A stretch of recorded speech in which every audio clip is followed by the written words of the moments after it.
నిలిచినప్పుడు రక్షక ఒక ఆత్మనైనా నేను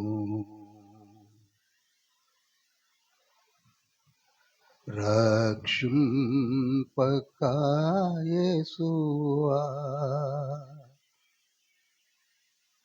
ఒక ఆత్మనైనా నేను రక్షింపక యేసువా, వట్టి చేతులతో నిన్ను దర్శించుట తగునా. మనం రక్షించబడాలి, అనేకులను రక్షించుకోవాలి. The meaning of the Bible is only one essence.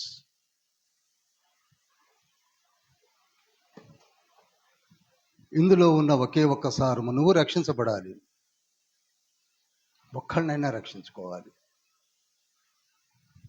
నీవు పరలోకంలోనికి వెళ్ళాలి, కొందరినైనా తీసుకువెళ్ళాలి.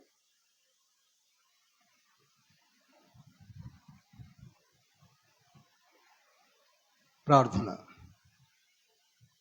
మహోన్నతుల పరిశుద్ధుల పరలోక తండ్రి, మీ బంగారు పాదం చెందు సాయంకాల సమయంలో కొరింథీ పత్రికను ధ్యానించడం కొరకు వచ్చి ఉన్నాము. మీ బిడ్డలమైన మేము కొరింథీ పత్రికను ధ్యానించడం కొరకు పరలోక వాక్యాలు విప్పండి తండ్రి, మీ శిక్షేత నింపండి. అల్పులము, అయోగ్యులము, ఏ జ్ఞానము లేని మాకు మర్మమైన విషయములు ధ్యానించుటకు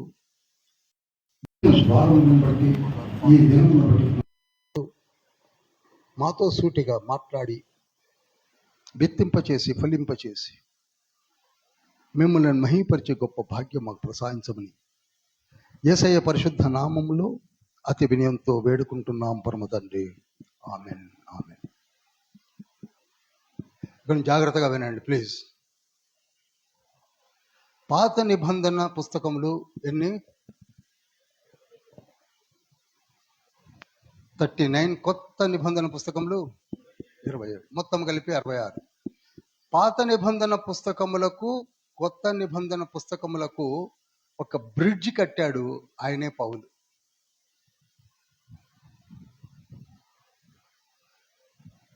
ఎందుకు అలా అంటున్నానంటే 39 పాత నిబంధన పుస్తకములు మనకు అర్థం కావు. కొన్ని అర్థం కాక వదిలేశాం, కొన్ని కొట్టివేశారని చెప్పి వదిలేశారు.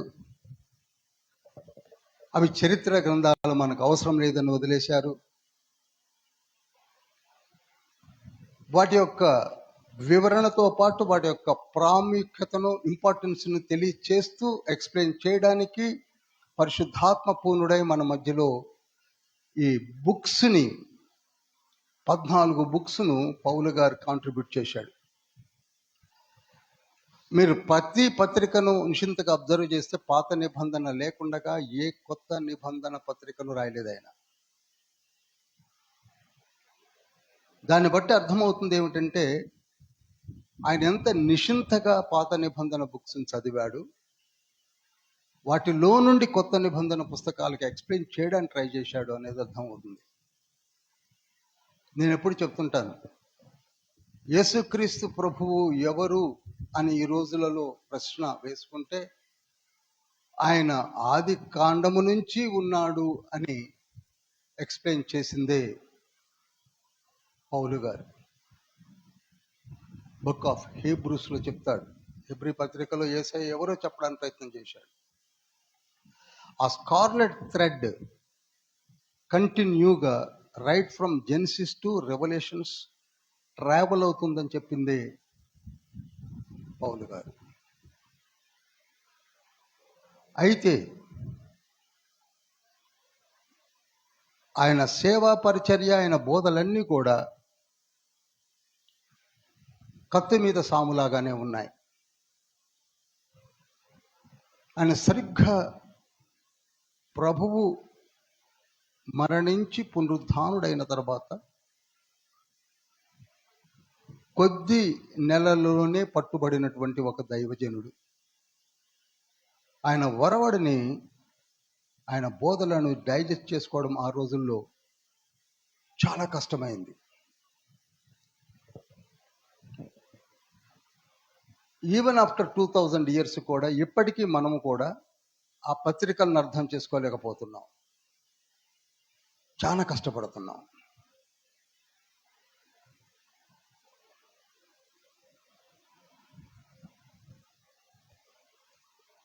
ధర్మశాస్త్రము ప్రాచుర్యంలో ఉంది. ధర్మశాస్త్రమును పట్టుకొని తిరుగుతున్నటువంటి ఒక జనాంగము అబ్రహాము, ఇస్సాకు, యాకోబుల జనాంగము, హెబ్రీయులని పిలువబడే సున్నతితో కూడినటువంటి నిబంధన కలిగినటువంటి జనాంగము ఎక్కువగా పౌలు గారిని కాంట్రడిక్ట్ చేయడానికి ప్రయత్నం చేశారు.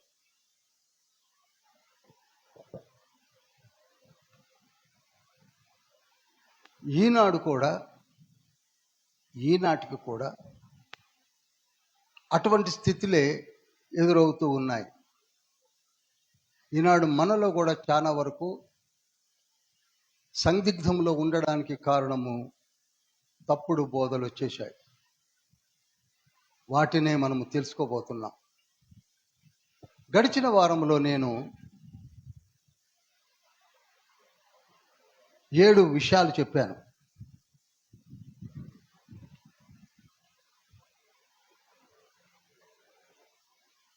మళ్ళీ ఒకసారి రిపీట్ చేస్తున్నాను.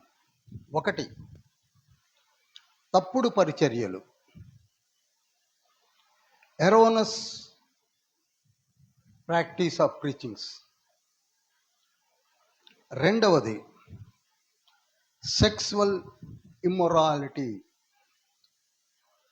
కామకత్వపు చర్యలు. 1కి 2 సార్లు మీరు ధ్యానించాలి. చూడండి, అట్ ద టైమ్ ఆఫ్ 55, క్రీస్తు శకము 55లో ఈ పత్రికను రాస్తున్నప్పుడు ఆయన ఎదుర్కొంటున్నటువంటి విషయాలను ఎక్స్ప్లెయిన్ చేస్తున్నాడు. 3, విగ్రహారానికి మ్యారేజ్, పెళ్ళిళ్ళు. 3, పెళ్ళిళ్ళు. 4, విగ్రహారాధికి తినవచ్చా తినకూడదా. ఈనాడు కూడా పెద్ద పెద్ద డిబేట్స్, గొడవలు. 5, ప్రార్థనా నియమావళి, హౌ టు ప్రే.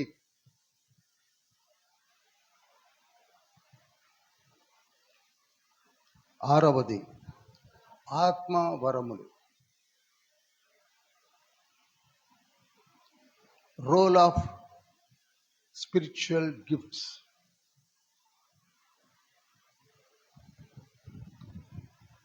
7, పునరుద్ధానము, రిజరక్షన్. నిజానికి మరలా చెప్తున్నాను, ప్రతి అంశమును ఒక్కొక్క వారం ధ్యానించడమే చాలా మంచిది. సర్వ మానవాళికే కావలసినటువంటి అంశాలు ఇవి. మీరు కొరింథీ పత్రికను ఒక మిక్సీలో వేసి సారం తీస్తే ఈ 7 పాయింట్లే వస్తాయి. ఇక చివరి అధ్యాయమైన 16వ అధ్యాయం ముగింపు. వీటిని ఎందుకు, లాస్ట్ టైమే చెప్పాను, ఎందుకు సెకండ్ బుక్గా పౌలు పత్రికల్లో మొట్టమొదటి రోమాని పెట్టి తర్వాత కొరింథీని పెట్టాడు అనగా, రోమా పత్రికలో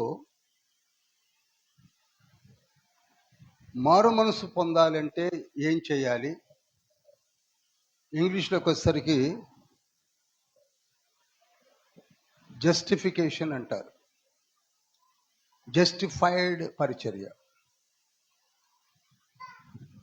ఇది ఎప్పుడైనా నేను ఆదివారం నాడు సువార్తలు చెప్తే బాగుంటుంది. 2, శాంటిఫికేషన్ అనగా రక్షణ. 2వది ఏంటండి? రక్షణ. రక్షణ ఎలా పొందుకోవాలి. 3వది గ్లోరిఫికేషన్. అనగా పరిపక్వత, పరిపూర్ణత. ఇది మనమందరము కూడా అదిగో ఆ బాబీలాగా చిన్నోళ్ళం. బాబీని చూస్తే నేను మారు మనసు పొందినప్పుడు అట్నే ఉన్నాను. ఆ తర్వాత ఎదిగి ఎదిగి ఎదిగి ఎదిగి పాస్టర్ సురేష్ అంత అయ్యేసరికి చాలా నేర్చుకుంటాడు. మనము కూడా బైబిల్ చదివిన వెంటనే మనలో చాలా చాలా ఊహలు, ఆలోచనలు, వాళ్ళు చెప్పింది కరెక్ట్, వీళ్ళు చెప్పింది కరెక్ట్, అన్నీ కరెక్టే అనిపిస్తాయి. అందులో కొన్ని మనకి దగ్గరగా ఉన్న వాటిలోకి ఫిక్స్ అయిపోతాం. But Bible is not telling like that. అది కరెక్ట్ కాదు.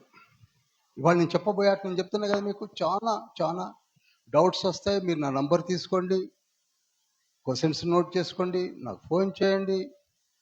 నేర్చుకుందాం అనుకునే వాళ్ళు, డిబేట్ కాదు సుమా. డిబేట్కి చేసే అంత ఓపిక నాకు లేదు. నేర్చుకుందాం అనుకుంటే చక్కగా వివరిస్తాను, నేర్చుకోండి. ఇక నేను ఫిక్స్ అయిందే కరెక్టు, మీరు నా మాట వినండి అన్నప్పుడు కష్టం.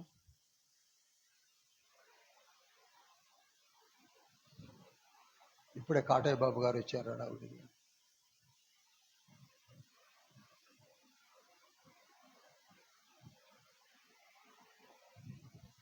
ప్రార్థన చేయండి. మళ్ళీ చెప్తున్నా, రీడ్ వెల్. నేను చేస్తున్నదే మీకు చెప్తున్నాను. 27 సంవత్సరాల నుంచి చదువుతూనే ఉన్నాను. నాకు చాలా ప్రశ్నలు ఉన్నాయి. నన్ను అడగమంటే నేను చాలా అడుగుతాను. ప్రే వెల్. తండ్రి పాదం చెంత ఉంచండి, ప్రతిదీ పెంచండి. ప్రతిదీ, ఎస్, ప్రతిదీ. మొక్కలు నుండి అడగండి, ఎస్ అయ్యా నాకు ఇది అర్థం కావట్లేదు చెప్పానండి. ఎవరో చెప్పిన ఎందుకు మనకు, ఎస్ అయ్యి చెప్తాడు. మూడవది, సబ్మిట్ వెల్. దాన్ని గట్టిగా పట్టుకోండి. ఇప్పుడు మొట్టమొదటి దానికి వచ్చేసరికి తప్పుడు పరిచర్యలు.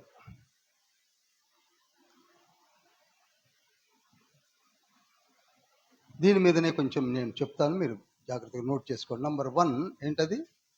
తప్పుడు పరిచర్యలు. మీరు జాగ్రత్తగా చూసినట్లయితే పౌలు గారు కొరింథీ పత్రిక 1వ అధ్యాయము 1-2 వచనాల్లోనే ఎంత చక్కగా సంబోధిస్తున్నాడు తెలుసా? ఏమని సంబోధిస్తున్నాడు? దేవుని సంఘమునకు అన్నాడు.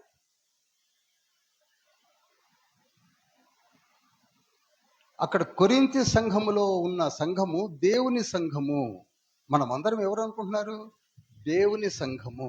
మనలో చాలా ఒపీనియన్స్ ఉన్నాయి, మనలో చాలా అపోహలు ఉన్నాయి, మనలో చాలా చాలా చాలా విషయాలు ఉన్నాయి. కానీ వాటి విషయమే మీరు తెలుసుకోండి అని దేవుని సంఘానికి ఈ 16 అధ్యాయాలు రాస్తున్నాడు. ఇంతకీ మొట్టమొదటి విషయంలోనే తప్పుడు అవగాహనలు దూరిపోయాయి, తప్పుడు పరిచర్యలు దూరిపోయాయి. వాటిని 12వ వచనంలో అంటాడు, పౌలు వాడని, మీలో ఒకడు నేను పౌలు వాడను, అపోల్లో వాడని, మరి ఒకడు నేను కేఫా వాడను, ఇంకొకడు నేను క్రీస్తు వాడను అని చెప్పుకొనుచున్నారని నా తాత్పర్యం. ఇక్కడ 4 భాగాలుగా విడగొట్టి ఎగ్జాంపుల్స్ తీసుకొని చెప్తున్నాడు. పౌలు వాడని, కేఫా వాడని, అపోల్లో వాడని. అఫ్ కోర్స్ క్రీస్తు అనగా ప్రభువుకు సంబంధించిన సంఘమే అన్న సంగతి అందరికీ తెలుసు. 4 భాగాలుగా విడిపోయారు. ఆ రోజులలో అగ్రగణ్యుడు, అపోస్తులలో తాళం చెవి కలిగినటువంటి దేవునిచే అనగా యేసయ్యచే ఆశీర్వదించబడిన వాడు పీటర్, కేఫా. ఆ తర్వాత అన్య జనాంగమునకు సువార్తను ప్రకటించడానికి ఏర్పరచబడిన అపోస్తులుడు ఎవరంటే పౌలు గారు. గలతీ పత్రిక 2వ అధ్యాయం 7వ వచనంలో ఉంటుంది. ఆ తర్వాత 3వ వ్యక్తి ఎవరంటే అపోల్లో. ఈ అపోల్లో అనేవాడు ఆ రోజులలో ఒక గ్రేట్ స్కాలర్, రీసెర్చ్ స్కాలర్. పాత నిబంధన పుస్తకములను అటు ఇటు చెప్పగలిగినటువంటి దిట్ట ఎవరండి ఆయన? చెప్పాలి. అపోల్లో. అపోల్లో బోధలను కూడా విని ఆయనకు ఒక ఫ్యాన్స్ వచ్చేసారు. ఈ రోజుల్లో ఫ్యాన్స్ అంటే మీకు అర్థమవుతుంది కనుక ఫ్యాన్స్ అనే మాట వాడారు. ఫాలోవర్స్ వచ్చారు. ఆయన మామూలుడు కాదు. 39 పుస్తకాలని, మరి ముఖ్యంగా ధర్మశాస్త్రమును ఔపాసనము పట్టినటువంటి ఒక గొప్ప మేధావి. తీతుకు రాసిన పత్రిక 3వ అధ్యాయము 13వ వచనంలో ఉంటాడు అతను. అపోల్లో అనే ఒక ధర్మశాస్త్ర వేది అయిన జనాను అపోల్లోను శీఘ్రముగా సాగనం. నేను చదవండి ఫాస్ట్ గా. దాదాపు టైం ఓన్లీ రిఫరెన్స్ ఎందుకు ఇస్తున్నానంటే సపోర్టింగ్ కోసం ఇస్తున్నాను, బైబిల్ స్టడీ కనుక. ఆయనతో పాటు ఇంకోటి జీనా ఉన్నాడు. హీఈస్ ఆల్సో డాక్టర్ అని చెప్పచ్చు. అపోల్లో, జీనాలు ధర్మశాస్త్ర వేదులు ఆ రోజులలో, పౌలు గారి కాలంలో. అందుకే తీతుకు రాసిన పత్రికలో వాళ్ళిద్దరిని జ్ఞాపకం చేసుకుంటున్నాడు. అటువంటి అతను బోధనలు విన్నటువంటి ఆ రోజులలో అతనికి ఒక గ్రూపు, అతనికి ఒక ఫాలోయర్స్ తయారయ్యారు. కనుక ఆయన్ని పట్టుకొని కొందరు ఎదురు. ఇప్పుడు మన దగ్గర కూడా ఉన్నారు కదా ఈ రోజులలో. పెద్ద పెద్ద పేర్లు చెప్పను నేను, ఎందుకంటే రికార్డ్ అవుతుంది కనుక. వాళ్ళకి ఫాలోయర్స్ ఉంటారు కదా, పెద్దవాళ్ళు ఉన్నారు మనకి, వాళ్ళ ఫాలోయర్స్ ఉంటారు. అలా గ్రూపులు అయిపోయారు. అయితే ఒకటి మాత్రం మర్చిపోతున్నారు, వీళ్ళందరూ కూడా ఈనాడు ప్రభు యొక్క రక్తములోనే కడగబడ్డారు. ఆనాటి నుండి నేటి వరకు ఆయన చిందించిన రక్తంలో కడగబడి సంఘముగా కట్టబడినటువంటి వాళ్ళు ఈ గ్రూపులుగా ఎందుకు ఏర్పడ్డారు అని అడుగుతున్నాడు. 55లోనే 4 గుంపులు చూపించాడు ఎగ్జాంపుల్స్గా. సువార్త ఒకటే. We are having only one God, his name is Jesus. ఆయనే దిగి వచ్చాడు, రక్తాన్ని చిందించాడు, రక్షణనిచ్చాడు, పరలోక రాజ్యము ఉన్నదని చెప్పాడు, అక్కడికి మనమందరం వెళ్ళాలని చెప్పాడు. ఆ విషయాలు చెప్పడానికి ఏర్పడ్డ సంఘాలే నాటి నుండి నేటి వరకు కూడా. అవును కదా, అంతే కదా. ఈనాడు పాల్వంచలో 60+ సంఘాలు, కొత్తగూడెంలో 60+ సంఘాలు, చుట్టుపక్కల ఒక 70 or 100 సంఘాలు.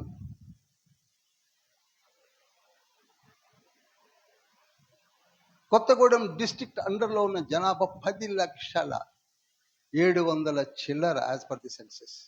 10 lakhs ఆఫ్ పీపుల్. మనకే ఎన్ని వందల సంఘాలు ఉన్నాయి?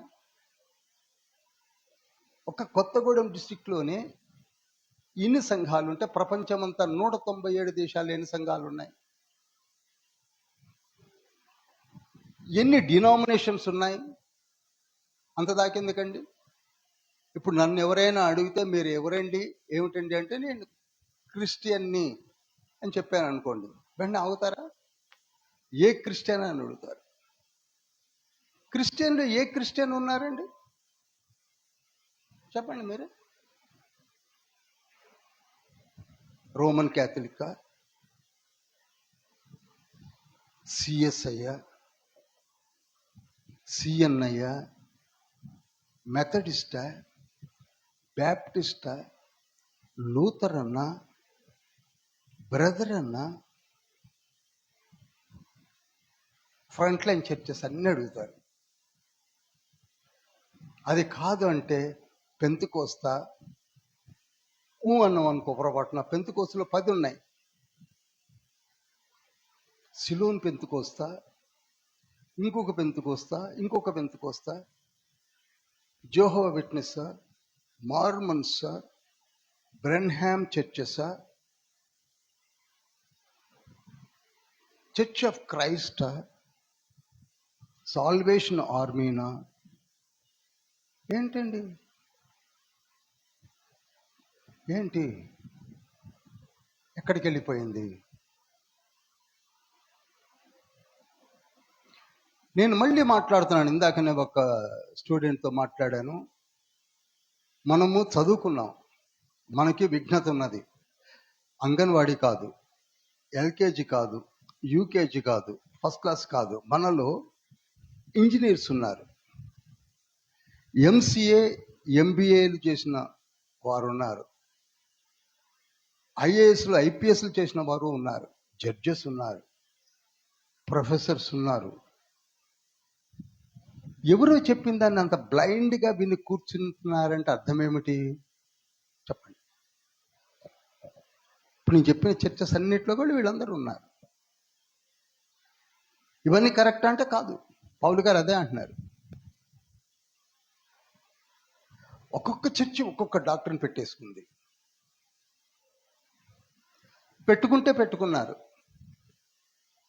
అందులో యేసయ్య రక్తము, యేసయ్య పరలోకము, యేసయ్య ఎందుకు దిగి వచ్చాడు, సరే ఆయన గురించిన బట్టలు చింపుకోవడం పక్కకుంచి అసలు ఆయన ఎందుకు వచ్చాడు, ఆయన యొక్క అల్టిమేట్ ప్రీచింగ్స్ ఏమిటి అనేది పక్కకి వెళ్ళిపోయింది. మేమే వెళ్తామంటారు ఏ చర్చికి ఆ చర్చి. ఎవరైనా వెళతారు. బైబిల్ ఏం చెప్తుందంటే ఎవరి దగ్గర అయితే పాస్పోర్ట్ వీసా ఉంటే వాళ్ళు వెళ్తారు. మారు మనస్సు అవి పక్కా జరిపేశారు. అవి లేవు. ప్రతి దాన్ని వక్రములోనికి తీసుకువెళ్ళారు. అందుకే 1 కొరింథీ పత్రిక 1వ అధ్యాయము 12వ వచనంలో 13వ వచనంలో బాధతో రాస్తున్నాడు పౌలు గారు. రాసుకోండి, ఎందుకు రిఫరెన్స్ ఇస్తున్నానంటే చెప్తున్నానని. బాధతో ఆనాడు ఈనాడు ఒకే ఒక్క బోధ. అదేమిటనగా ఆయన రక్తములో పాప క్షమాపణ, ఆయన వచ్చినది మనల్ని రక్షించడానికి, ఆయన మనలను రక్షించి బలపరచి నిన్ను శోధనలో పడకుండా కాచి కాపాడి అన్ని విధాలా నీ గురించి డ్యూ కేర్ తీసుకొని పరలోకానికి తీసుకెళ్లేంత వరకు ఆయనే రెస్పాన్సిబిలిటీ టేకప్ చేస్తున్నాడు. ఇది ఎవరని చెప్తున్నారా? చెప్పరండి. అందుకే మనలో అందరికీ డౌట్స్ ఉన్నాయి. అదెలా వద్దండి, మేమందరం మారు మనసు పొందాం, అందరం పోతామా పోమా అనే డౌట్ అందరికీ ఉంది. పోతామా పోమా అనే సందిగ్ధత ఎవరు ఏర్పరిచారు? మాలాంటి కాపర్లు. సరిగ్గా చెప్పరే. పౌలు గారి బాధ అది.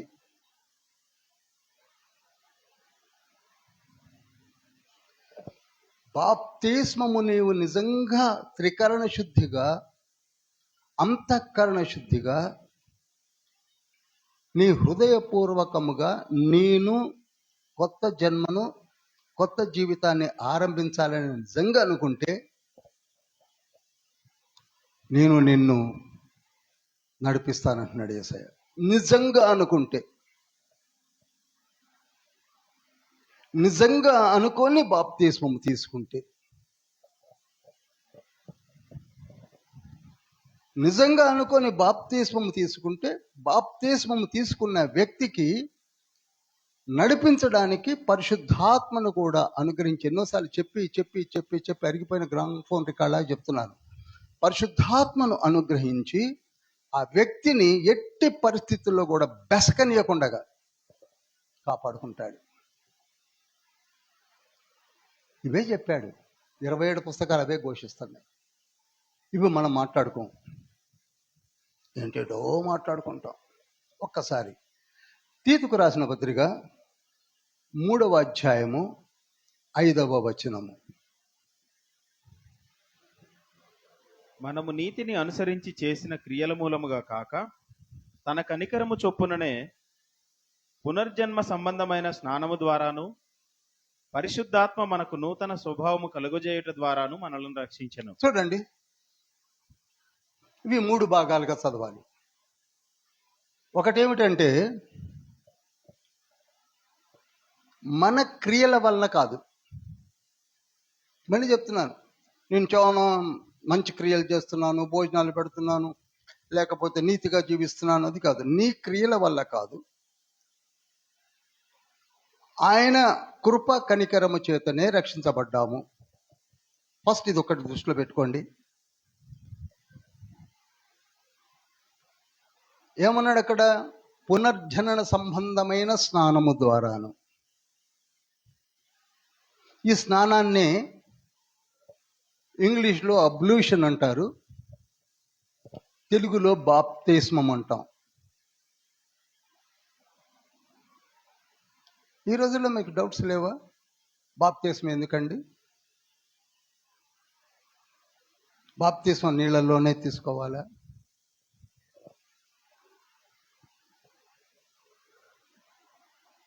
వీటి గురించి ఎవరు చెప్తున్నారు?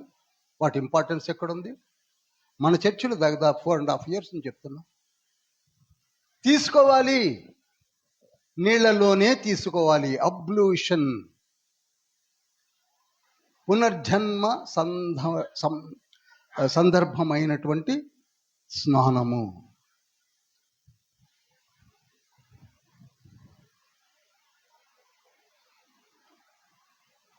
This is must. దీన్ని పక్కా జరిపారు కదండి. ఇప్పుడు బాప్తిస్మం గురించి అసలు నియమాలే లేకుండా చేశారు కదా. పేర్లు చెప్పను. కొన్ని చర్చెస్లో చిన్నప్పుడు బాప్తిస్మం చాలు. ఏం చిన్నప్పుడు బాప్తిస్మం చాలు? ఎక్కడుంది బైబిల్లో? దే నో ప్రిటిబుల్. వాళ్ళకి తెలియదా? చెప్పరు.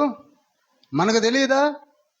బైబిల్ ఎక్కడైనా చిన్నప్పుడు బాప్తిస్మము చాలు అని ఎక్కడైనా ఉందా? 66 పుస్తకాలు నాకు చూపించండి. లేదు కదా. మరి దాన్ని పట్టుకొని ఎట్లా కూర్చుంటున్నారు? దాని వెనక మనం ఎందుకు తిరుగుతున్నాం? గుండె మీద చేసుకొని చెప్పానండి. మనకి తెలిసేందుకు మనం అయ్యే పట్టుకొని కూర్చుంటున్నాం. What is the fun of having Bible study here? ఎక్కడైనా ఒక్క మాట నిజంగా అలానే ఉంటే 79 కిలోమీటర్లు గలిలీ నుండి యేసయ్య జోర్డాన్ రివర్ దాకా వచ్చి బాప్తిస్మం ఎందుకు తీసుకున్నాడు? అది ఎప్పుడైనా ఆలోచించామా? అందరూ చూస్తుండగా, లూకాసు వార్త 3:21-23 ఉంటుంది. అందరూ చూస్తుండగా, his age is only 30 years, వచ్చి బాప్టిజం తీసుకున్నాడు. దేనికి? బాప్తిస్మం అనేది పరలోకపు నియమము. ఈనాడు వాటి గురించినటువంటి స్ట్రిక్ట్నెస్సే లేదు, పట్టించుకోము. ఎంత అలవకగా జీవిస్తున్నామో. దేనికి? తెలియదు. ఎందుకు రూట్ తప్పిస్తున్నారు? తెలియదు. ఇంకొకటి ఉంది, పేరు చెప్పను. ప్లెడ్జ్ చదువుతారట, ప్రమాణము. నేను యేసయ్యను నమ్ముతున్నాను, తండ్రిని నమ్ముతున్నాను, కనుక నన్ను రక్షించు ప్రభువా. ఇది బాప్తిస్మా? అదేనా బాప్తిస్మం అంటే? అదే బాప్తిస్మం అన్నాడు యోహాను సువార్త 3:3 5 నీటి మూలముగా జన్మించాలి.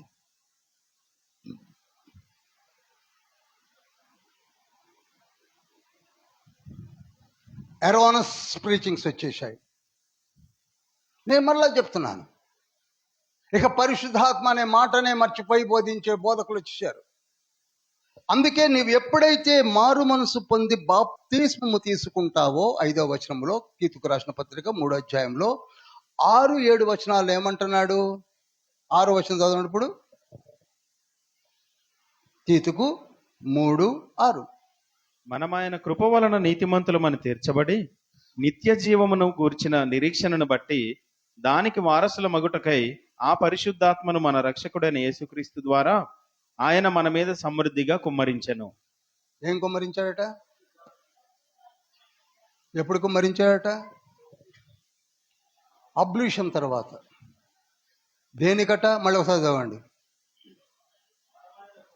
నీతిమంతులమని తీర్చబడి నిత్య జీవమును గూర్చిన. చూడండి, మనము ఆయన కృప వలన నీతిమంతులుగా తీర్చబడాలి అంటే మన వల్ల కాదు అని రోమీయులకు రాసిన పత్రిక 7వ అధ్యాయం అంతా ధ్యానించాం. మన వల్ల కాని దానిని మనతోటే జరిగిస్తూ పాపములో పడకుండగా కాచి కాపాడడానికి సమృద్ధిగా ఎవరినిచ్చాడట?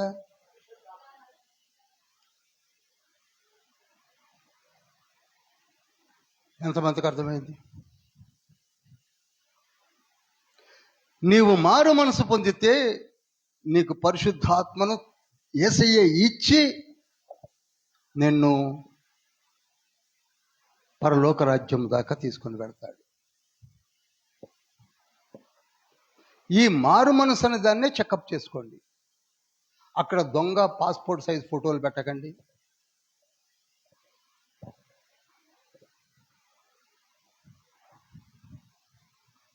If you want to change your attitude, I'm really telling you people, He will look after you. Erroneous preachings రావడానికి కారణము నిజమైన మారు మనసు పొందని కల్ట్స్ వచ్చేశాడు. ఈ కల్ట్స్ అందరూ వచ్చేసి బ్యాప్టిజాన్ని పక్కకు జరపడానికి కారణము కల్ట్ బోధలు అంటాను నేను. చిన్నప్పుడు బాప్తిస్మము చాలు అనేది కల్ట్ బోధ అంటాను నేను. అందుకే నేను అన్నాను, కొందరికి ఇబ్బంది కలిగించవచ్చు, నాతో ఫోన్ చేసి మాట్లాడచ్చు. ఖచ్చితంగా చెప్పచ్చు కల్ట్ బోధలే. లూకాసు వార్త 7:30 యేసయ్య అన్నాడు, బాప్తిస్మం అనేది తండ్రి యొక్క సంకల్పము. దేవుని సంకల్పమునే మీరు నిరాకరించుతున్నారు. చెప్పండి ఇప్పుడు, బాప్తిస్మము అనే మాట నాకు వద్దు అనేవాళ్ళు ఎవరిని నిరాకరిస్తున్నారు? దేవుని సంకల్పాన్ని. దేవుని సంకల్పాన్ని.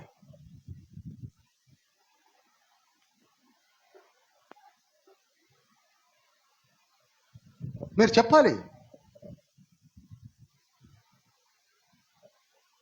పరిశుద్ధాత్ముడు లేడు.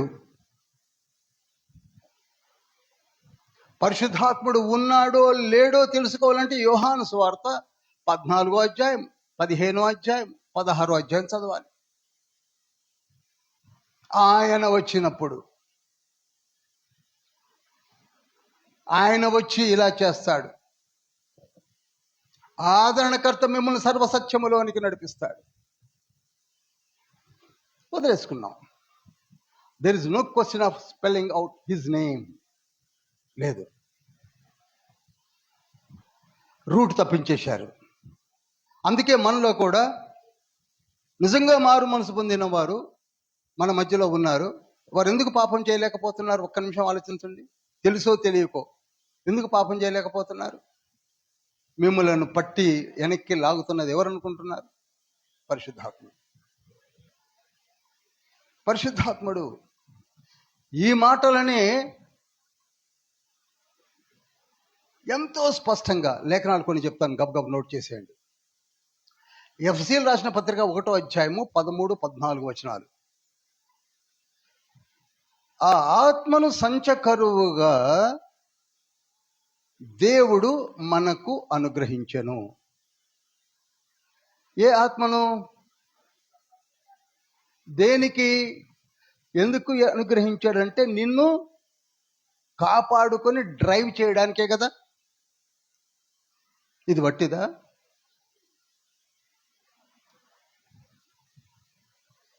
రెండవ కొరింథీ పత్రిక 5:5 కూడా ఆ ఆత్మను తండ్రి మనకు అనుగ్రహించాడు. దేనికి? మళ్ళీ అదే క్వశ్చన్, అదే ఆన్సర్. మనలను డ్రైవ్ చేయడానికి. చివరికి అల్లాయి బుల్లాయిగా తిరిగినటువంటి యాకోబు కూడా 4:5 ఏమంటున్నాడు? ఆయన మన యందు నివసింపజేసిన ఆత్మ. చాలు. యాకోబండి, ఆయన మన యందు నివసింపచేసిన ఆత్మ మర్చిపోకండి అంటున్నాడు.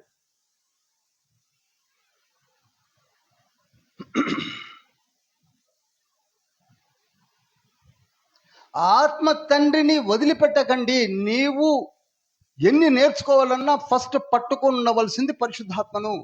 నేను అదే చెప్తున్నాను. ఆయన డ్రైవ్ చేస్తాడు, నేర్పుతాడు, చదివిస్తాడు, ప్రార్థింపజేయిస్తాడు, బోధింపజేయిస్తాడు. రోమపత్రికలోని చెప్పాను, ఇంకా మళ్ళీ చెప్పనవసరం లేదు.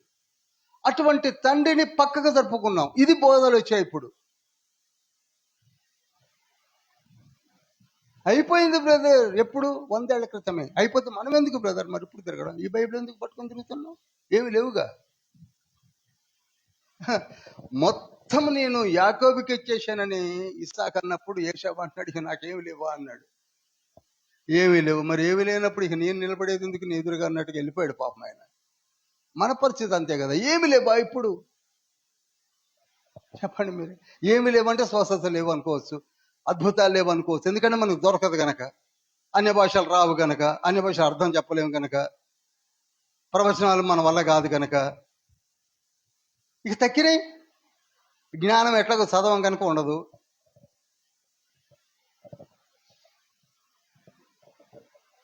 పోనీ చెప్పేవాడు ఎలా చెప్తున్నాడు?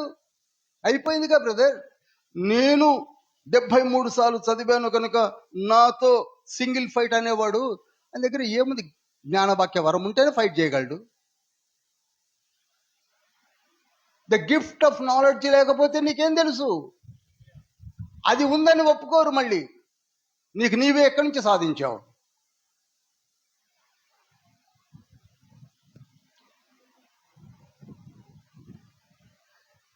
నేను మళ్ళా చెప్తున్నాను, సాతానుడు మనలను ట్రాప్లోనికి లాగాడు. సాతానుడు మనలను సర్వసత్యములోనికి నడిపించకుండా ఈ కల్ట్స్ని తీసుకొచ్చి పెట్టి, అందుకే పౌలు గారు 14 పత్రికలను నిశింతగా చదివినప్పుడు,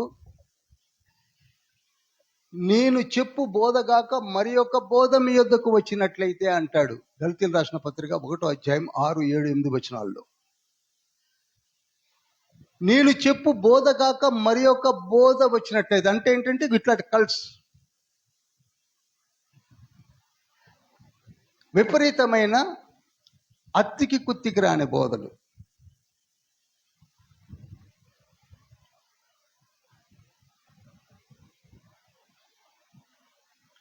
తప్పుడు పరిచర్యలు, గుడికొస్తే చాలు మారు మనసు గురించి పట్టించుకోనక్కర్లేదని చెప్పే బోధలు వచ్చాయి. బాప్తిస్మం గురించి ఎందుకు పట్టించుకుంటున్నారు? బాప్తిస్మం లేకపోయినా గుడికొస్తే చాలు అని చెప్పే బోధలు వచ్చాయి. పరలోకము లేదు, మీరెందుకు వరి అవుతున్నారనే బోధలు వచ్చాయి.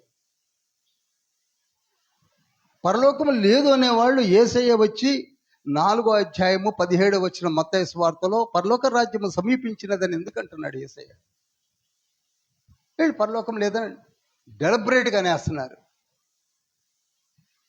పరలోకము ఉన్నది అని ప్రకటన గ్రంథం 21వ అధ్యాయం అంతా పరలోకమే, దాన్ని చదవరేమో. నరకం లేదంటున్నారు. ఏదున్నా భూమిపైన నరకం లేదు. నరకమే లేకపోతే ప్రకటన గ్రంథము 20వ అధ్యాయం 15వ వచనం ఏమిటి?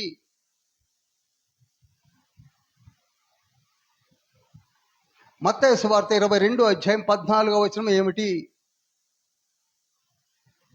మత్తయి సువార్త 25వ అధ్యాయం 41వ వచనం ఏమిటి?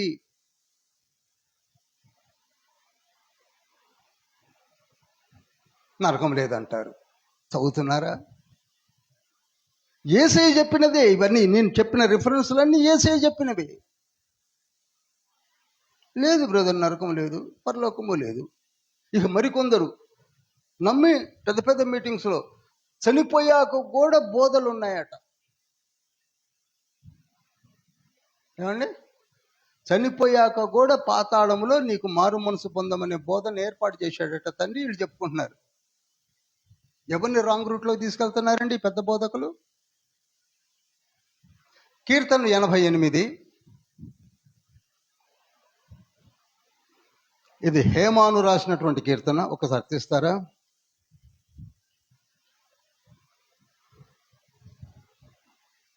ఆరో వచనం చూడండి. అగాధమైన గుంటలో చీకటి గల చోట్లలోనూ అగాధ జలములలోనూ నీవు నన్ను పరుండు పెట్టి ఉన్నావు. అనగా పోయాం, మన స్థానానికి వెళ్ళిపోయాం.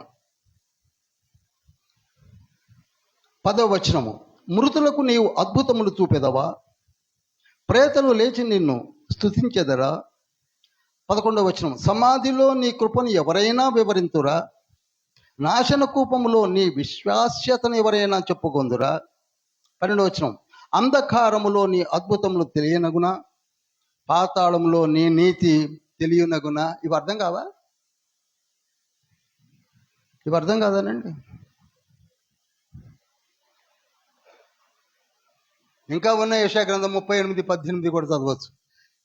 యోబు గ్రంథం 14వ అధ్యాయం చదవచ్చు. సరే, ఇవన్నీ ఎందుకు కానీ, అసలు చనిపోయిన తర్వాత ఇక మారు మనసు గురించి చెప్పే పక్షంలో యేసయ్య రావడం దేనికండి? హాయిగా అందరం చనిపోయిన తర్వాత యేసయ్య అక్కడికే వచ్చి చెప్పొచ్చుగా. మహిమాన్వితుడై వచ్చి, ఓ జనాంగమా, అబ్రహాము ఇస్సాకు యాకోబులారా, my name is YHWH, Yahweh, నేను మీకు ఇప్పుడు రక్షణనిస్తాను, నమ్మినట్టయితే. అప్పుడు ఎవరైనా నమ్ముతారు. ఇప్పుడు నమ్మడం కష్టం, కానీ అప్పుడు నమ్మడానికి ఏముంది? ఏయో చిన్న రెఫరెన్స్లు దొరుకుతాయి. పేతురు పత్రిక 3వ అధ్యాయం ఏమున్నాయిలే కొన్ని, ఇప్పుడు చెప్పను. అవి అర్థం చేసుకోవడంలో విఫలై పాతాళంలో కూడా ఉన్నదట సువార్త భజన.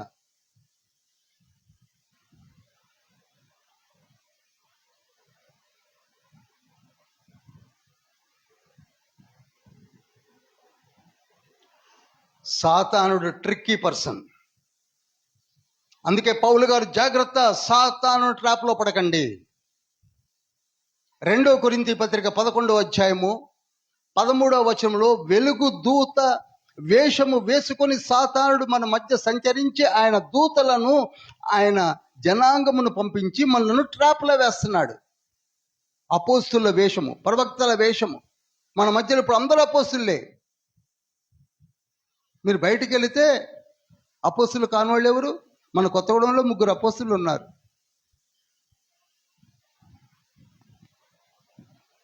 పేర్లు చెప్పను. ఇక ప్రవక్తలు కానివాళ్ళు ఎవరు? ఇక్కడ తవ్వండి ఎముకలు వస్తాయి, ఎక్కడ తవ్వినా ఎముకలు వస్తాయి. ప్రార్థనకి పిలిస్తే చాలు, మీ ఇంట్లో దెయ్యాలు తిరుగుతున్నాయి. ఎందుకు తిరగా? వచ్చిందే దెయ్యం కదా. దెయ్యం వస్తే దెయ్యాలు రాకేం వస్తాయండి?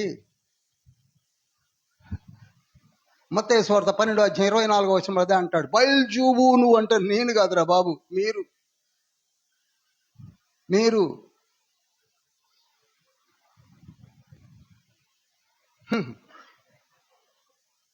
ఇలా బయలుదేరారు. అందుకే యేసయ్య లూకాసు వార్త 10వ అధ్యాయం 17వ వచనంలో ఏమంటాడు తెలుసా? 17-18 వచనాల్లో అంటాడు, సాతానుడు ఆకాశము నుండి క్రిందకు పడద్రోయబడుట, మెరుపు వలె పడుట, వెలుగు వలె పడుట నేను చూచితిని. అనగా be careful against satanic events. మనం అనుకుంటున్నట్టుగా ఈ చిన్ని ఎలుకలు అనుకుంటున్నారా?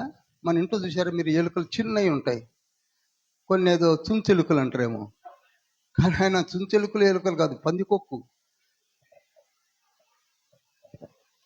పునాదులనే తోడతాడు.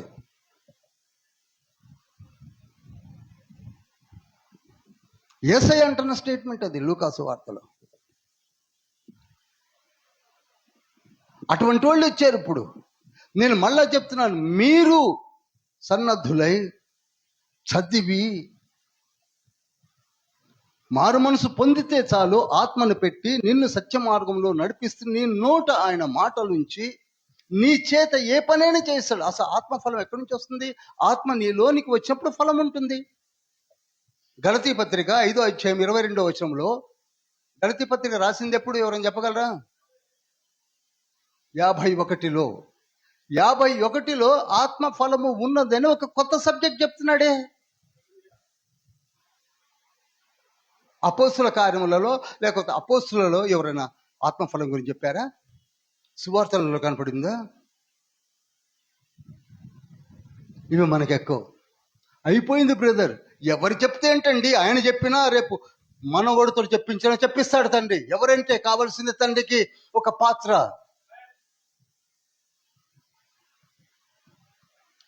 పెద్దోడు చెప్తే పెద్దది, చిన్నోడు చెప్తే పనికిరాదు కాదు. ఆత్మ ఫలమును తండ్రి అనుగ్రహిస్తాడు అని 22వ వచనంలో అన్నాడు కదా. ఆత్మ ఫలములో 9 తొనలు ఉన్నాయని చెప్పాడు. అంతవరకు ఎవరు చెప్పినటువంటి న్యూ సబ్జెక్ట్ అది. ఈ తొనలు ఏం చేస్తాయండి అని అడిగితే 19, 20 వచనాల్లో 15 పనికిరాని శరీర కార్యాలు ఉన్నాయి. జారత్వము, విగ్రహారాధన ఉన్నాయి కదా మీకు, కామకత్వము 15 ఉన్నాయి. 1 కాదు 2 కాదు. ఆ 15ని తొక్కాలంటే 22 కావాలన్నాడు.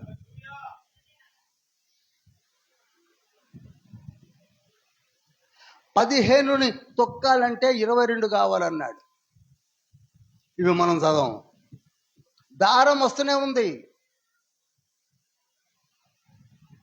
మరి దాన్ని తొక్కాలంటే ఏం చేయాలి? 16లోనే అన్నాడు. చూడండి, 5:16 ఏమన్నాడు? మీరు ఆత్మానుసారముగా నడుచుకుని శరీర ఏచ్ఛలను మీరు నెరవేర్చరు. అక్కడ మొదలుపెట్టాడు. ఇవి మనం పట్టించుకోం.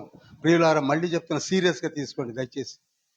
సీరియస్గా తీసుకోండి. రియల్లీ ఐఎమ్ టెల్లింగ్ యూ, సీరియస్గా తీసుకోండి. ఏదో వింటున్నాం వెళ్ళిపోతాం కాదు.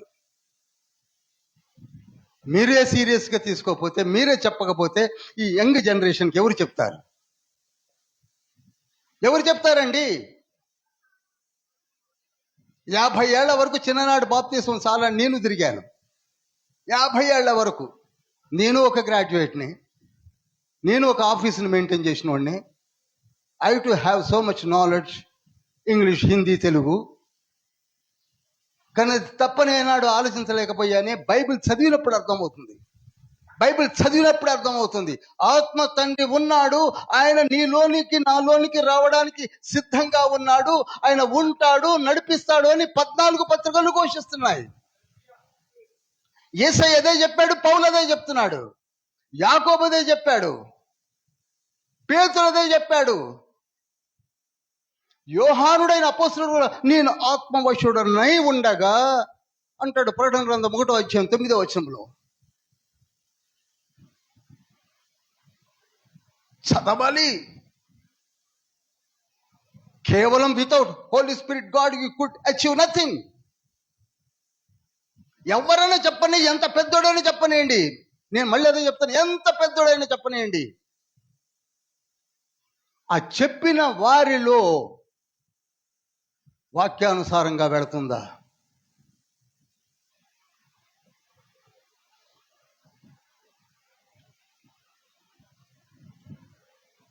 సాతానుడు మనల్ని ట్రాప్లోకి తీసుకెళ్ళిపోతున్నాడు. ఈనాడు చర్చెస్లోనికి సాతాను యొక్క క్రియలే దూరిపోయాయని ప్రకటన గ్రంథం 2వ అధ్యాయము 3వ అధ్యాయం చెప్పబడింది కదా. సాతాను క్రియలు జరిగించేవారు పరిశుద్ధ సంఘములోనికి దూరుతున్నారు. ప్రతి సంఘములో వారే దూరారు.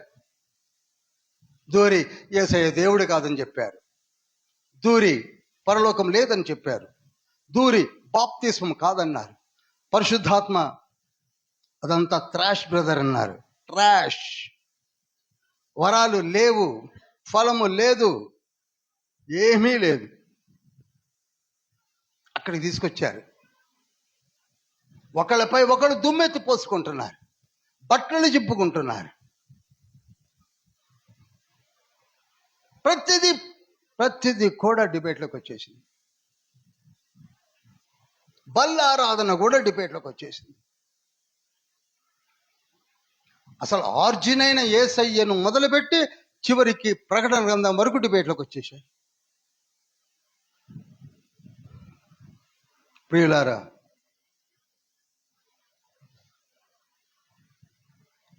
మీరే లేవాలి,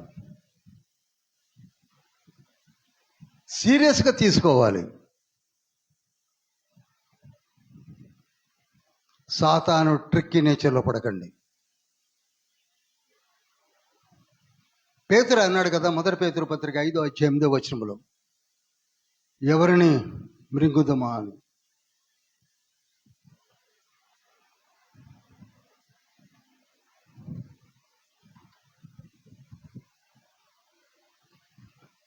నేను మళ్ళా ఒక్కసారి జ్ఞాపకం చేస్తున్నది, ఈ రెస్పాన్సిబిలిటీని టేకప్ చేయడానికి బైబిల్ స్టడీని ఈనాడు ఏర్పాటు చేశాడు.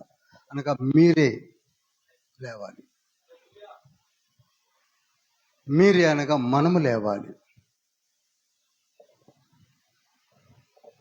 నీకు చదువుని ఎందుకు ఇచ్చాడు? రక్షణను ఎందుకు ఇచ్చాడు? ఆరోగ్యాన్ని ఎందుకు ఇచ్చాడు? జ్ఞానాన్ని ఎందుకు ఇచ్చాడు? బోధించే వరమును ఎందుకు? అది మళ్ళీ తీసుకుంటారు. ఆ కృపావరం కావాలి, ఎందుకంటే బోధిస్తున్నారుగా. రోమిలు రాసిన పత్రిక 12వ అధ్యాయం 7-8 వచనాలు కావాలి, ఎందుకంటే కృపావరములో బోధనా వరం ఉంది కనుక. లేకపోతే అది కూడా లేదంటారు. ఎందుకు ఇచ్చాడు? నీవు లేవాలి, నడుము కట్టాలి, చదవాలి, బోధించాలి, ప్రకటించాలి. 2 తిమోతి పత్రిక 4వ అధ్యాయం 2వ వచనం ప్రకారంగా సరిదిద్దాలి. తప్పులు నడుస్తున్నాయి, అది కాదు. పోట్లాట కాదు, బట్టలు చింపుకోవడానికి కాదు, డిబేట్ పెట్టుకోవడానికి కాదు, సత్యవాక్యమును ప్రకటించడానికి.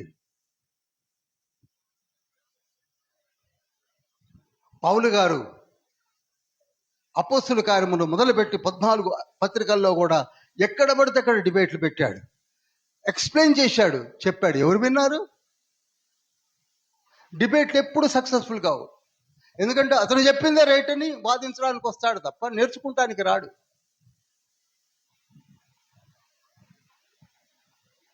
నేర్చుకోవడానికి రారు, బట్టలు చింపుకొని వెళ్ళిపోతారు, లేదా చింపైనా పోతారు.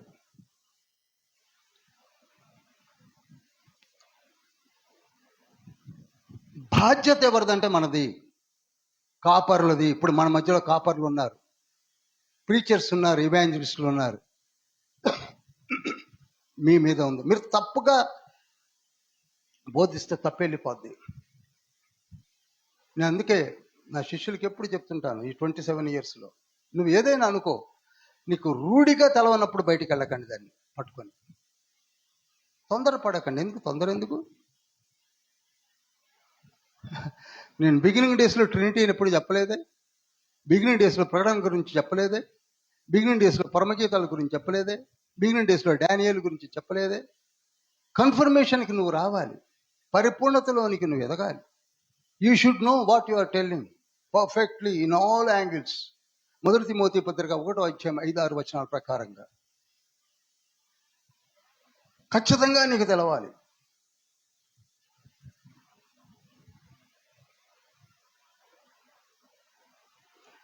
అందుకే 1 కొరింథీ పత్రిక 4వ అధ్యాయంలో 2వ వచనము, మరియు గృహ నిర్వాహకులలో ప్రతివాడును నమ్మకమైన వాడునై ఉండుట అవశ్యము. చాలండి. గృహ నిర్వాహకులు అంటే ఎవరండి?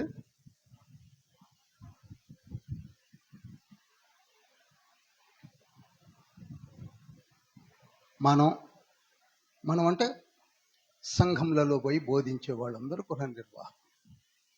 ఎలా ఉండాలట? ఏమన్నాడండి? ఎలా ఉండాలన్నాడు? అంత రెస్పాన్సిబిలిటీ ఉంది.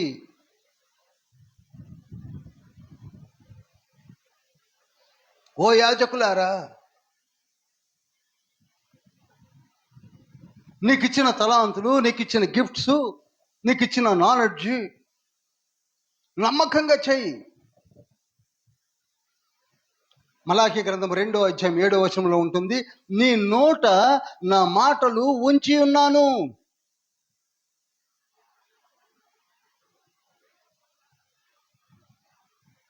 ధర్మశాస్త్ర విధులను నీ నోట విని వాళ్ళు నేర్చుకుంటారు, నీకే తెలియదా?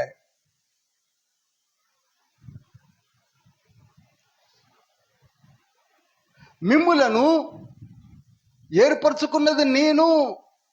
ఇర్మీయా గ్రంథము 3:15లో ఉంటుంది.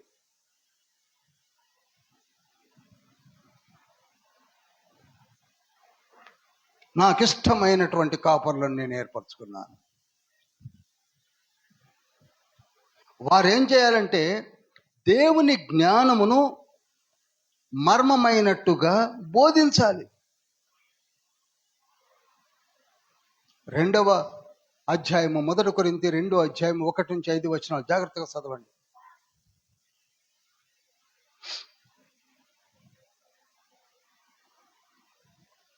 ఈ ఆధిక్యతను ఎవరిచ్చారనుకుంటున్నారు? ఆయనే ఇచ్చాడు.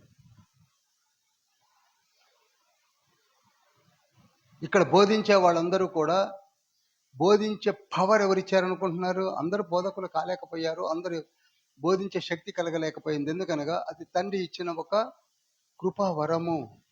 హెబ్రీ పత్రిక 5:4 ఉంటుంది. ఆయనే పిలిచి నిన్ను బోధకు పంపుతున్నాడు. నీ నోట ఆయనే మాటలు ఉంచాడు. పరిశుద్ధాత్మను సంచకరువుగా నీలో ఉంచాడు. గృహ నిర్వాహకులు నమ్మకంగా ఉండాలి. 2వ వచనంలో అన్నాడు. 1వ వచనం చదవండి ఒకసారి. 4:1 1 కొరింథీ 4:1. ఈలాగున క్రీస్తు సేవకులమనియు దేవుని మర్మముల విషయములో గృహ నిర్వాహకులమనియు. చూడండి, సేవకులమే కాదు, మర్మమైన విషయములు చెప్పుటలో కూడా మేము గృహ నిర్వాహకులం. ఎప్పుడు త్రికరణ శుద్ధిగా ఉన్నట్లయితే విన్నవాళ్లే నీ గురించి సర్టిఫికేషన్ ఇస్తారు.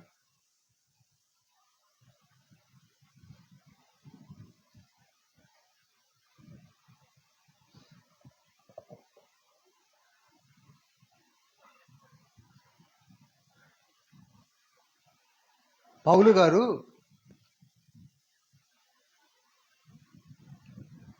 ఫస్ట్ లెటర్ రాసింది 50. మొదటి తెస్సలోనిక రాసిన పత్రిక ఫస్ట్ రాశాడు 50లో. అక్కడ నుంచి చివరి పత్రిక 65, అది 2వ తిమోతి పత్రిక.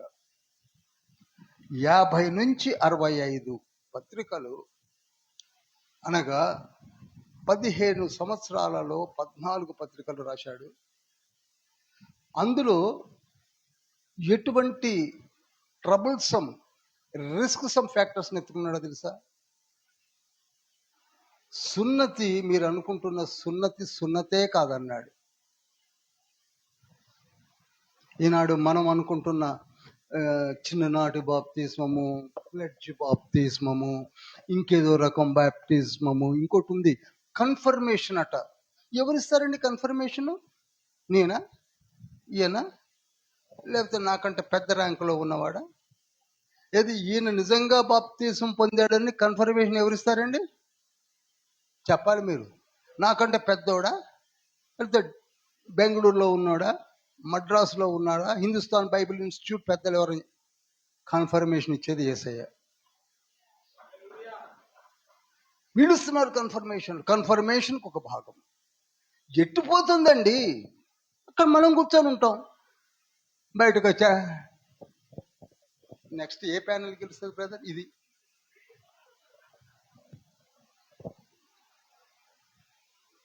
ఎన్నిటో పోయినాయి, ప్యానల్స్కి వచ్చింది. అసలు ప్యానెల్లో నిలబడ్డే నీకు అర్హత ఉందా అంటున్నాడు. 1 తిమోతి పత్రిక 3వ అధ్యాయం 1-6 పరిశుద్ధాత్ముడు అంటున్నాడు, నీకు అర్హత ఉందా? చూడండి, సున్నతి అనేది ఒక జనాంగమునకు తండ్రి ఇచ్చిన ఒక ఏర్పాటు. ఆ సున్నతి పట్టుకొని మీరు ఎక్కడికో వెళ్ళిపోతారనుకుంటే అది పొరపాటు అన్నాడు పౌలు గారు. ఎంత గట్స్ ఉండాలండి! ఈనాడు మనము ఈ ఒక్క మాట అంటానికి మనకు జల్లుమంటుంది. ఆయనకి ఎంత గట్స్ ఉండాలి! ధర్మశాస్త్రముని చేతిలో పట్టుకొని తిరుగుతున్న వాళ్ళ ఎదురుగా నిలబడి ఏమంటున్నాడు? మీరు సున్నతి పొందినంత మాత్రాన పరలోక రాజ్యములోనికి వస్తారనుకుంటున్నారా? రాని రారు అనలేదా? ఎంత గట్స్ ఉండాలి!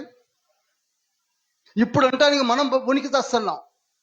చిన్నప్పుడు ఇట్టిట్ అన్నది కాదయ్యా అంటానికి. గలతీయులు రాసిన పత్రిక 5వ అధ్యాయం 6వ వచనంలో ఏమన్నాడు? మీరు సున్నతి పొందినా ఒకటే, సున్నతి పొందకపోయినా ఒకటే. ఎంత ఖర్చు ఉండాలండి ఆ స్టేట్మెంట్ ఇవ్వడానికి?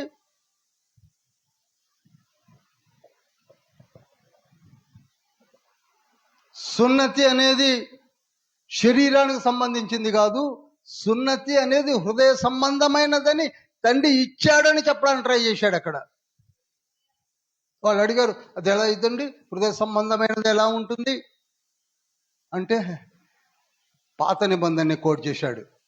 ఇర్మియా గ్రంథము 9వ అధ్యాయము 25వ వచనములో ఎంత స్పష్టంగా ఉంది? 9:25 చదవండి. అన్యజనులందరూ సున్నతి పొందని వారు గనుక ఉమ్. ఇశ్రాయేలీయులందరూ సున్నతి పొందినవారు గనక, హృదయ సంబంధమైన సున్నతి నొందిన వారు గనుక ఉమ్, రాబో దినములలో సున్నతి పొందియు ఉమ్. సున్నతి లేని వారి వలె నుండు. చూసారా? సున్నతి పొందారే గాని హృదయ సంబంధమైన సున్నతి లేదు.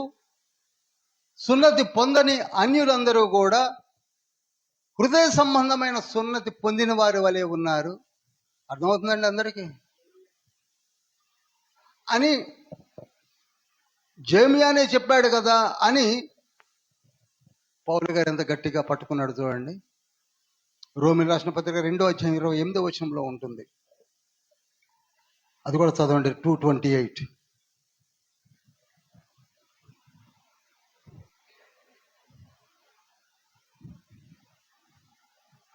బాహ్యమునకు యూదుడైన వాడు యూదుడు కాడు, శరీరమందు బాహ్యమైన సున్నతి కాదు.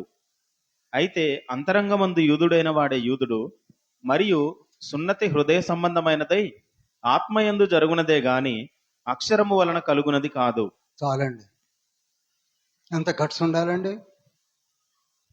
అలా చెప్పగలిగి 14 పత్రికలలో కూడా సున్నతిని పట్టుకొని తిరక్కండి. మీరు నన్ను కొట్టినా పర్వాలేదు, నన్ను రాళ్ళు పెట్టి చంపినా పర్వాలేదు, అది సున్నతి వల్ల మీకు ఏ ఉపయోగమూ లేదు అని గట్టిగా 14 పత్రికల్లో రాసి మెప్పించినటువంటి ఏకైక దైవజనుడు ఆ రోజులలో పౌలు గారు. ఈనాడు మనం ఆ మాట అనలేకపోతున్నాం. జల్లుమంటుంది మనలో. మనకి పెద్ద డిబేట్లు. ఏం డిబేట్? ఎక్కడి నుంచి డిబేటు? గలతీ పత్రిక 5వ అధ్యాయము 15వ వచనంలో ఏమన్నాడు? అయితే మీరు ఒకరినొకడు కరచుకొని భక్షించిన ఎడల మీరు ఒకని వలన ఒకడు బొత్తిగా నశించిపోదురేమో చూచుకొనుడి. ఇది డిబేట్స్ లో. నేను చెప్పున్నదేమనగా ఆ. ఆత్మానుసారముగా నడుచుకొనుడి, ఆ, అప్పుడు మీరు శరీరేచ్ఛను నెరవేర్చరు. ఆ, శరీరము ఆత్మకును ఆత్మ శరీరమునకును విరోధముగా అపేక్షించును. ఉమ్, ఇవి ఒకదానికొకటి వ్యతిరేకముగా ఉన్నవి గనుక ఉమ్. మీరేవి నిశ్చయింతురో వాటిని చేయకుందరు. మీరు ఆత్మచేత నడిపింపబడిన ఎడల ధర్మశాస్త్రమునకు లోనైన వారు కారు. చాలండి. సున్నతి విషయమై ఆనాడు పెద్ద, ఈనాడు చూసారా మీరు? ఎవరి దగ్గరికన్నా వెళ్ళి ఏమంటే బ్యాప్టిజం తీసుకుంటారంటే చిన్నప్పుడు తీసుకున్నామండి, అయిపోయింది. నువ్వు ఎన్నైనా చెప్పు, చిన్నప్పుడు తీసుకున్నామండి. యూదులేంటి,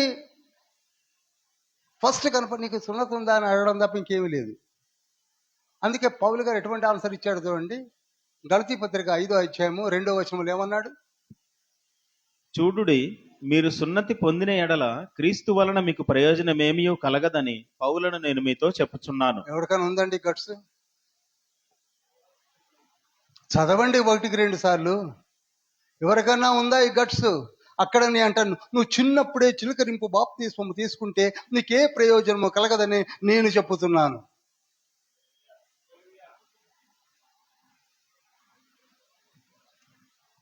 ఉపయోగం లేవు అవి. అందుకని కొట్టాలని ట్రై చేసింది ఎవరో కాదు, యూదులు. అసలు పౌలును కొట్టడానికి ట్రై చేసింది అన్యులు కాదండి, యూదులు, యూదా మత ప్రవిష్టులు.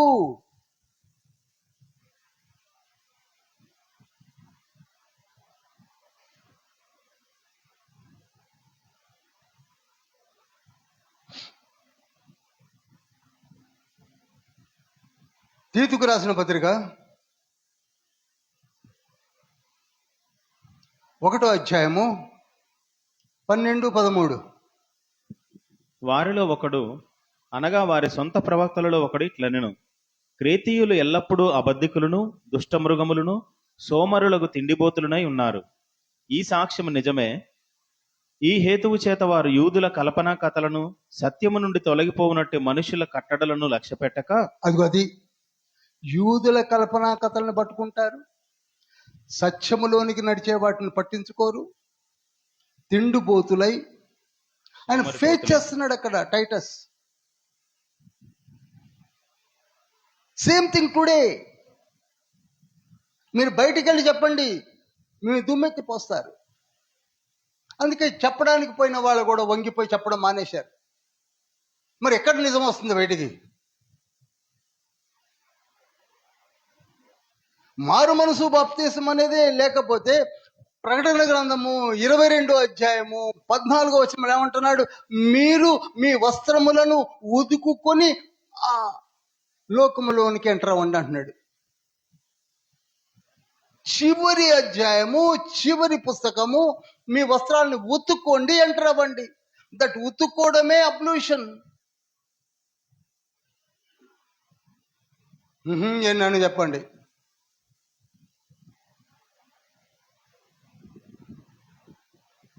ఇక ఎంతసేపు చెప్పినా ఇక్కడ కావలసింది ఏమిటనగా సత్య సువార్తను ప్రకటించగలిగిన గట్స్ కావాలి. ప్రతి సంఘంలో ఉన్నటువంటి కాపర్లారా, సువార్థికులారా, నేను మీకు ఇదే చెప్తున్నాను. నేను అదే చెప్తున్నాను 27 సంవత్సరాల్లో. మీరు నా బోధన వెనక్కెళ్ళి చూడండి, ముందుకెళ్ళి చూడండి. మారు మనసు బాప్తీసం లేనట్లయితే అసలు పరిశుద్ధ బైబిల్ గ్రంథంలో చెప్పేది ఏమిటో మరి నాకే తెలియదు. ఇక తప్పుడు బోధలు, పరిచర్లు అయిపోయిన తర్వాత ఏముందండి అంశం?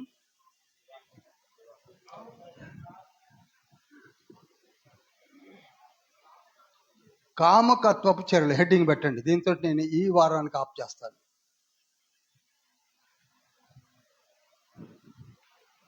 కామకత్వపు చర్యలు.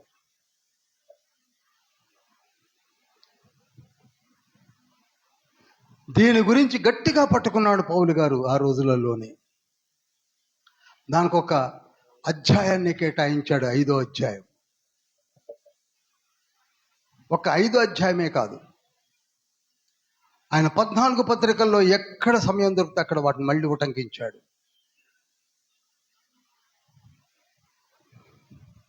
5వ అధ్యాయము 1వ వచనంలో ఏమని ఉంటుందనగా, ఒకడు, చదవనక్కర్లేదు, ఒకడు తండ్రి భార్యనే ఉంచుకున్నాడట.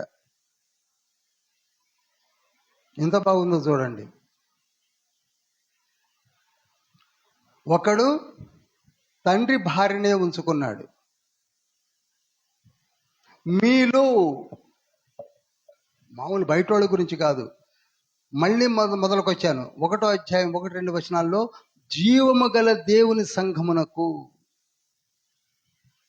రాస్తున్న పత్రికలో మీలో ఒకడు తండ్రి భార్యనే ఉంచుకున్నాడు.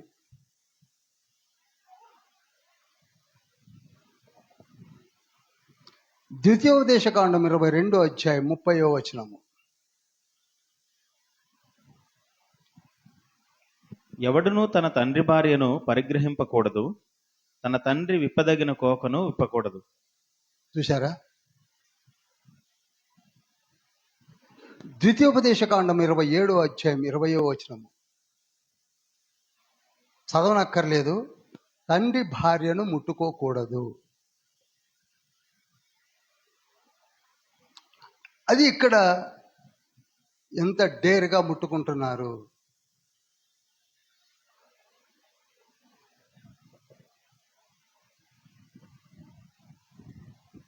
ఇకపోతే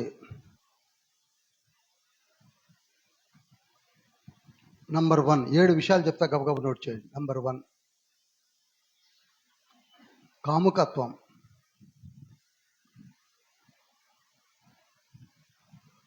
కాముకత్వం.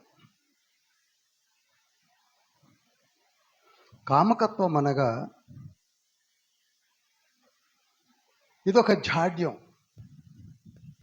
తప్పులేం చేయడు, పాపమేం చేయడు. అంతర్లీనంగా వాడికి ఎవరిని చూసినా సరే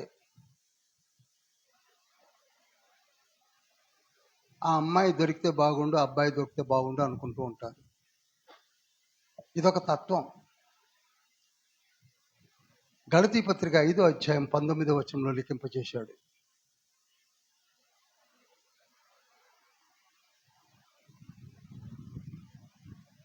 అంతర్లీనంగా ఆశ కలిగి ఉంటారు. అందుకే యేసయ్య అన్నాడు కదండి, మత్తయి సువార్త 5వ అధ్యాయం 27, 28 వచనాల్లో, నువ్వు ఓర చూపుతో చూస్తే చాలు అన్నాడు. ఎందుకన్నాడంటే అది కామకత్వంతో సింబల్, సిగ్నల్.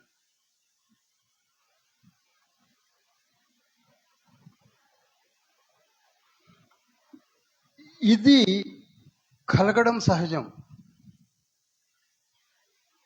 కానీ దాన్ని యాక్షన్లోనికి పోకుండా చేసేది ఎవరు? అది నేను చెప్పేది. చాలామంది అడుగుతారు నన్ను ప్రశ్నలు, ఏమంటే నాకు ఎందుకు చెడు తలంపులు రావా అంటే, రాకపోతాడు మనిషే కాదు, వస్తుంది. ఆ వచ్చిన దాన్ని యాక్షన్లో పెట్టనియంది ఎవరు? రెండవది వ్యభిచారము.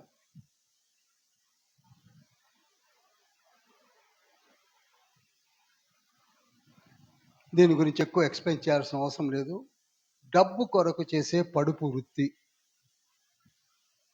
ఏ ఉద్యోగాలు లేక వారికి ఉన్న కొద్దిపాటు అందము, వయస్సు, రాహబు వేషలాగా పడుపు వృత్తితో జీవించేవాళ్ళు. 1 కొరింథీ పత్రిక 6:9 ఉంటుంది. అందులో అక్కడొక ముక్క ఇక్కడొక ముక్క నేను తీసుకున్నాను కనుక చెప్తున్నాను. అది వ్యభిచారము. ఇది డబ్బు కొరకు చేస్తారు. మూడవది జారత్వము. మూడవది ఏంటండి? జారత్వం. ఇది వరస వావి లేని కుటుంబాలలో జరిగే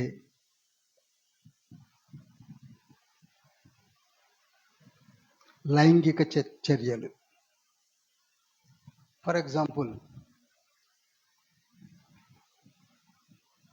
దావీదుకు ఒక పెద్ద కుమారుడు ఉన్నాడు. అతని పేరు అమ్నోను. నిజానికి దావీదు తర్వాత రాజు అవ్వాల్సిన వాడు అమ్నోను. అమ్నోను తర్వాత రాజు అవ్వాల్సిన వాడు అబ్షాలోము. అబ్షాలోము తర్వాత రాజు అవ్వాల్సిన వాడు ఆదోనియా. ఆదోనియా తర్వాత పెద్దవాడు ఎవరంటే సొలొమోను. అమ్నోను అసలు రాజు అవ్వాలి. ఈ జారత్వం వల్ల అబ్షాలోము చెల్లెలైన తామారును మోహించి తన ఇంటికి రప్పించుకొని ఆమెను చెరిచి చివరికి చంపబడ్డాడు. దాన్ని జారత్వం అంటారు. ఇంట్లోనే ఎక్కువ చెప్పాల్సిన అవసరం లేదు. ఇది మహా భయంకరమైనటువంటి కార్యము. దీన్ని తండ్రి అసలు ఒప్పుకోడు, అందుకే పెట్టాడు. అక్కడెక్కడే అందుకే ఎత్తుకుంటున్నాను నేను మీకు.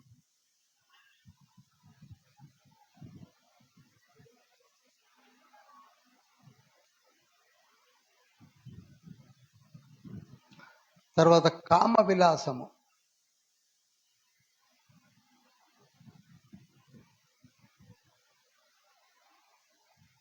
ఈ కామ విలాసము అనేది ఇదొక రకమైన జాడ్యం. ఇది ఎక్కువగా పబ్బుల్లో, క్లబ్బుల్లో యవనస్తులందరూ చేరి డ్రగ్స్ తీసుకొని, గంజాయి తీసుకొని, అందుకే గవర్నమెంట్ ఈ పబ్బుల మీద, క్లబ్బుల మీద రైడ్ చేస్తుంటారు. ఇది ఒకళ్ళ మీద ఒకళ్ళు ఏంటంటూ అదొక విలాసవంతమైనటువంటి కార్యాలు జరిగిస్తూ ఉంటారు. ఇది రోమీలు రాసిన పత్రిక 13వ అధ్యాయం 13వ వచనంలో 13-14లో కూడా ఉంది. ఈ కామ విలాసము తండ్రి అసలు ఒప్పుకోడు. ఇంకొకటి కామాభిలాష.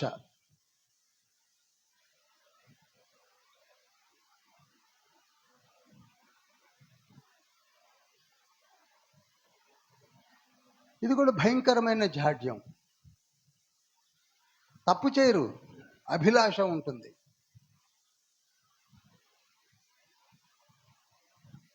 ఆ మనుషుల వెనక తిరుగుతూ ఉంటారు. ఎందుకు తిరుగుతున్నారో వాడికి తెలియదు. అభిలాష ఉంటుంది. ఏమీ చేయలేడు, ఏమీ చెయ్యడు.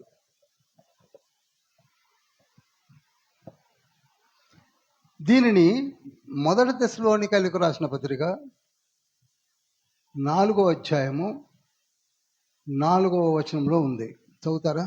మీలో ప్రతి వాడును దేవుని ఎరుగని అన్యజనుల వలె కామాభిలాషయందు కాక. చాలు. ఇది అన్యజనులలో ఉండే అభిలాష. మీకెందుకు? ఒక్కవైపు మళ్ళీ ఒకటిలోకి వెళ్తాను నేను. జీవం గల సంఘం అంటారు, మారు మనసు పొందామంటారు, మీలో ఆత్మతండ్రి ఉన్నాడంటారు.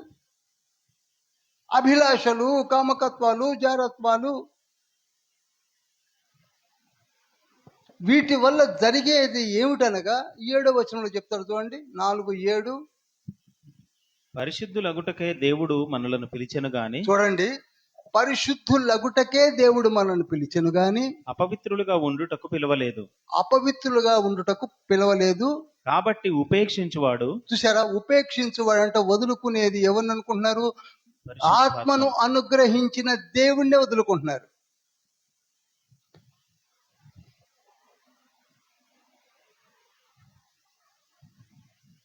ఇప్పుడు నేను చెప్పిన పై అన్ని కూడా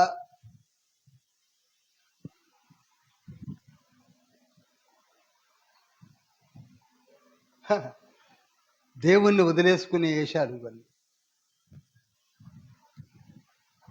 తుంచేసుకోండి అని చెప్తున్నాడు. అంతే, వస్తాయి, దాన్ని పండనీయకండి. ఇకపోతే మగనాలి, ఇది మరీ డేంజరస్ తత్వం. ఈ మగనాలి అనగా ఒకసారి చాలాసార్లు ఎక్స్ప్లెయిన్ చేశాను నేను, ద్వితీయోపదేశ కాండంలో ఎక్స్ప్లెయిన్ చేసినట్టు గుర్తు నాకు. మగనాలి అనగా ఏమిటంటే, స్త్రీలైతేనేమో మగవారి వెరైటీస్ ఆఫ్ ఎంటర్టైన్మెంట్. ఒక మగవాడు కాదు, ఆయన బాగానే ఉన్నట్టున్నాడే, ఈయన బాగానే ఉన్నట్టున్నాడే, ఈయన బాగానే ఉన్నట్టున్నాడే, ఇది వాళ్ళని హంట్ చేయడం. మీకు సామెతల గ్రంథము 16వ అధ్యాయము 6వ అధ్యాయం 24వ వచనం చూడండి. చెడు స్త్రీ యొద్దకు పోకుండాను, పరస్త్రీ పలుకు ఇచ్చకపు మాటలకు లోబడకుండాను అవి నిన్ను కాపాడును. దాని చక్కదనమునందు నీ హృదయములో ఆశపడకము, అది తన కనురెప్పలను చిలికించి నిన్ను లోపరుచుకొననీయకము. వేశ్యా సాంగత్యము చేయువానికి రొట్టె తునక మాత్రం మిగిలి ఉండును, మగనాలు మిక్కిలి విలువగల ప్రాణమును వేటాడు. అది అండర్లైన్ చేసుకోండి.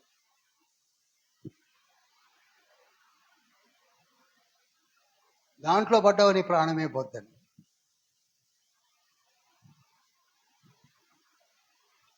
దాని నేచర్ మంచిది కాదు, అందంగా ఉంటుంది, గుణం మంచిది కాదు. ద్వితీయోపదేశ కాండం 22వ అధ్యాయం 22వ వచనంలో కూడా మగనాలి గురించి వివరించాడు. హంటింగ్ వద్దులమ్మా, హంటింగ్.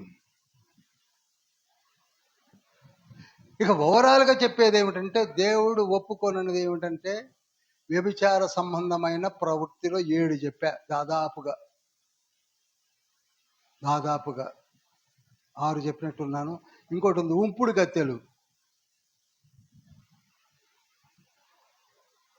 ఇంగ్లీష్లో కాంక్యుబైన్ అంటారు.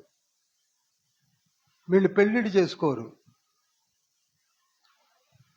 వాళ్ళకి పెళ్ళి అనే దాని మీద పెద్ద ఇంట్రెస్ట్ ఏమి ఉండదు. ఎవరైనా మంచి కనపడితే వాడు ఎమ్మటి ఉండిపోతారు, వాటితో పాటు చాలా కాలం ఉంటారు, వాడికి పిల్లల్ని కూడా కంటారు. వాడు చూశాడా పర్వాలేదు చూడండి, ఇంకో దగ్గరికి వెళ్ళిపోతారు. హేరోది అంతేగా, హేరోది ఉంపుడు గత్తే. అసలైతే ఫిలిప్పు భార్య, మరియామ్ని 2 యొక్క కుమారుడు ఫిలిప్ యొక్క భార్య. అంతిప హేరోదు దగ్గరికి ఉంపుడు గతిగా వచ్చింది. వీళ్ళు డేంజరస్సే. వీళ్ళకి వివాహం మీద పెద్ద పట్టింపు ఉండదు. ఎవరు చూస్తే వాళ్ళ దగ్గర ఉంటారు, వాడితో పిల్లల్ని కంటూ ఉంటారు.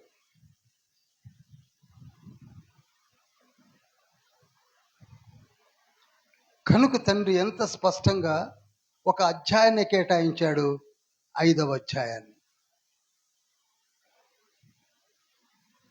నేను మరలా చెప్తున్నాను, మీకు ఓపెన్గానే చెప్తున్నాను. ఈ ప్రవృత్తిలో 7 ఏ ఒక్కటి ఉన్నా తుంచేసుకోండి.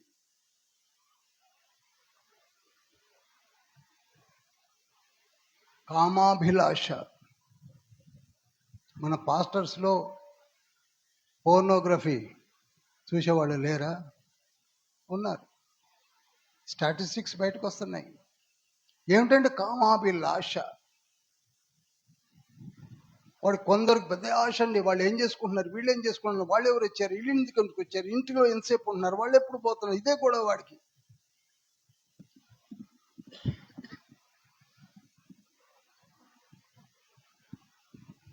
అందుకే హోలీ సాక్రమెంట్ దగ్గరికి, పరిశుద్ధ బల్ల దగ్గరికి కూడా వస్తున్నారు. దానికి కారకులు ఎవరు? పాస్టర్స్. అసలు ఆ పాస్టర్ వ్యభిచారిగా.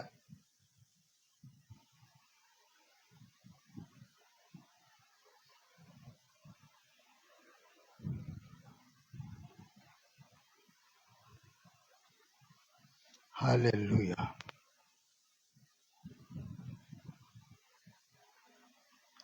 హోషేయ గ్రంథం ఒకసారి చదువుతారా? 6వ అధ్యాయం 9వ వచనం.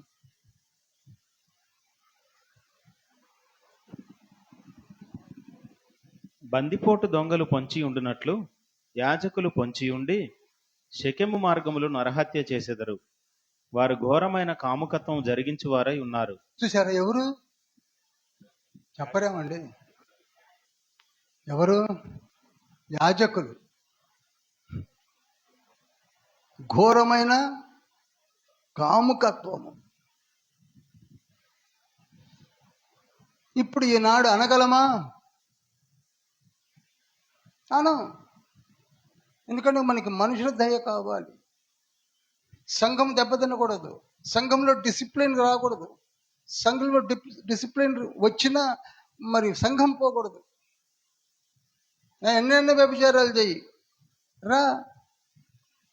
ఇచ్చేవాడు అదే బాపతి, తీసుకున్నవాడు అదే బాపతి. ఇది మనం మెయింటైన్ చేస్తున్న సంఘాలు. కోపం రావచ్చు, నేను ముందే చెప్పా. కొందరు నొచ్చుకోవచ్చు. డెలిబరేట్గా వస్తున్నారు. కాపరికి తెలుసు ఇవ్వకూడదని. తెలీదా? తెలుసు. ఎందుకు ఇస్తున్నాడు నాకు తెలియదు. వచ్చేవాడికి తెలుసు అర్హత లేదని. అది ఏంటనుకుంటున్నారు? యేసే శరీరము, యేసే రక్తము. అందుకే 11వ అధ్యాయము 23 నుంచి 28 వరకు ఒక పెద్ద చాప్టర్నే రాశాడు పౌలు గారు. ముందు ధ్యానించబోతున్నాం. మనలో అడాప్ట్ ఎందుకు చేయలేకపోతున్నాం? అదేమన్నా పలహారమా? అదేమన్నా రాయల్ ఫీస్టా? అమ్మా, పోయిన వారం నేను బల్లారాధనలో పాల్గొనలేదు. ఏం కొప్పలారినా ఇప్పుడు పాల్గొకపోతే ఏం మారిపోయింది? అసలు నీకు మారు మనసు ఉందా? ఈ వారం తీసుకుందట, ఇక పరలోకానికి వెళ్ళిపోద్ది.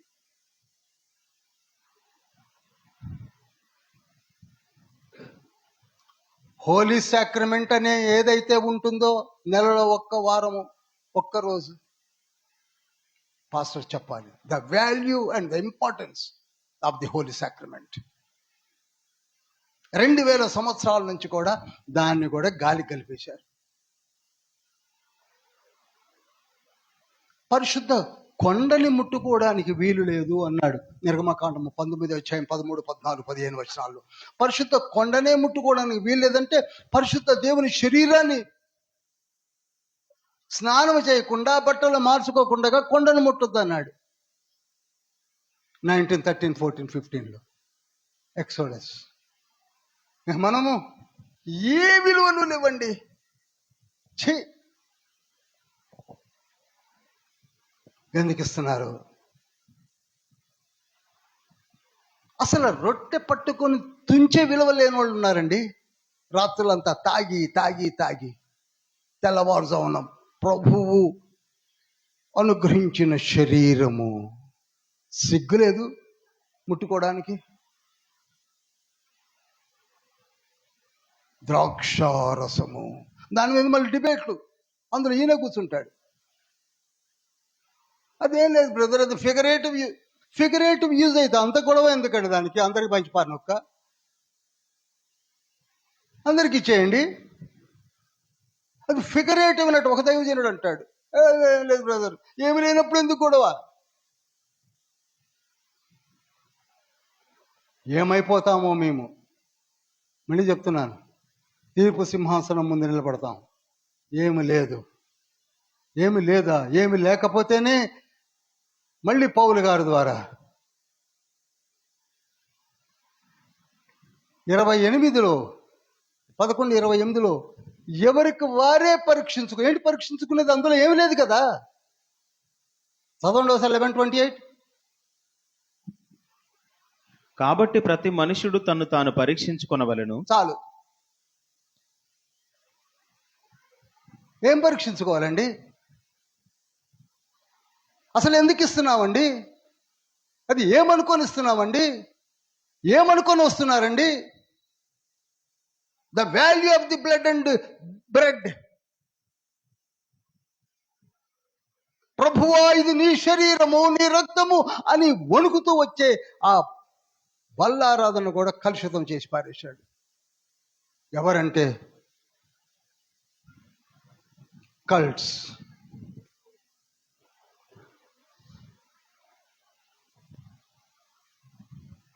యూదా పత్రిక 1:4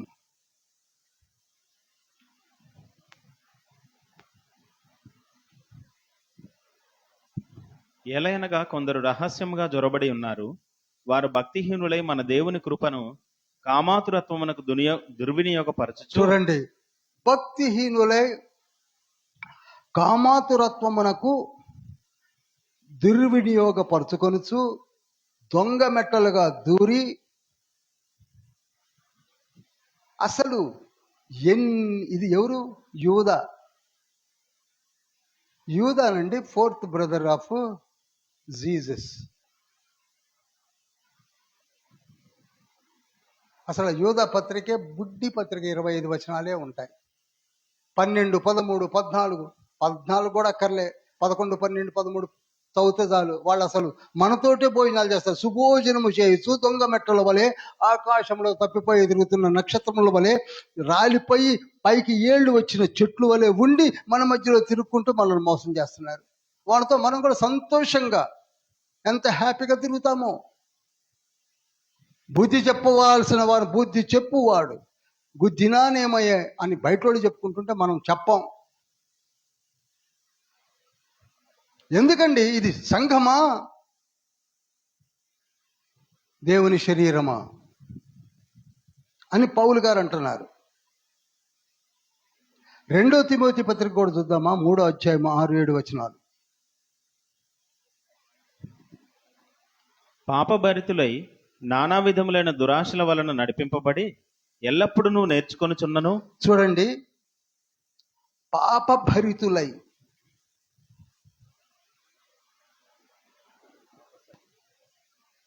దురాశల వలన నడిపింపబడి ఎల్లప్పుడూ నువ్వు నేర్చుకొనుచున్నను. నేను చదువుతా పాస్టర్ గారు. ఎల్లప్పుడు నేర్చుకుంటున్నాం. వీ నో ప్రిటీ వెల్, తప్పని తెలుసు. ఎల్లప్పుడూ నేర్చుకొనుచున్నను, సత్య విషయమైన అనుభవ జ్ఞానమును ఎప్పుడునూ పొందలేని అవివేక స్త్రీల యొక్క ఇండ్లలో చొచ్చి వారిని చెరపట్టుకొని పోవువారు వీరిలో చేరిన వారు. వారిని మనం ఎంటైన్ చేస్తున్నాం. నీకు తెలుసు, పక్కా పెట్టరాదు అని బుద్ధి వస్తుంది అని 5వ అధ్యాయంలో చెప్పాడు. అదే బాగా ఎక్స్ప్లెయిన్ చేయాలి నేను, నాకు టైం లేక దాన్ని అక్కడికే ఆపా. పక్కకు జరిపితే వాడు బుద్ధి తెచ్చుకుంటాడు. ఓ, నేను తప్పు చేశాను కనుక నన్ను పక్కకు జరిపేశారు. మనల్ని కలుపుకుంటున్నాం, మన ఫంక్షన్స్ వాళ్ళు ఉంటారు, మనతో పాటు వాళ్ళు తిరుగుతారు, అన్నీ ఎంటర్టైన్ చేస్తుంటాం.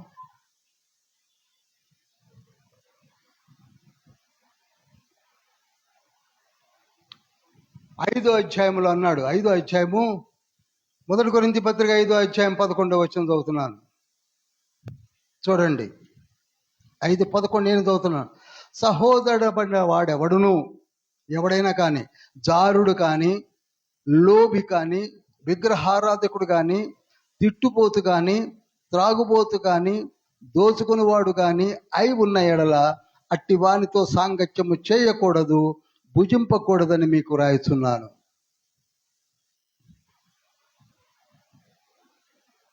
ఐదో అధ్యాయంలో వెరీ క్లియర్ రాశాడు. ఆయనతో మనకేం పని? అందుకే చూడండి, మళ్ళీ 12:13 వెలుపల వారికి తీర్పు తీర్చుటకు నాకేలా, వెలుపల వారికి దేవుడే తీర్పు తీర్చును కానీ మీరు లోపల వారికి తీర్పు తీర్చువారు కనుక ఆ దుర్మార్గుని మీలో నుండి ఏమన్నాడు? వెలివేయుడి. 5వ అధ్యాయంలో 1 నుంచి 4 వరకు చెప్పిన దుర్మార్గుణ్ణి ముందు పక్కకు పెట్టండి అని చెప్తున్నాడు. అందరం లేచి నిలబడదాం.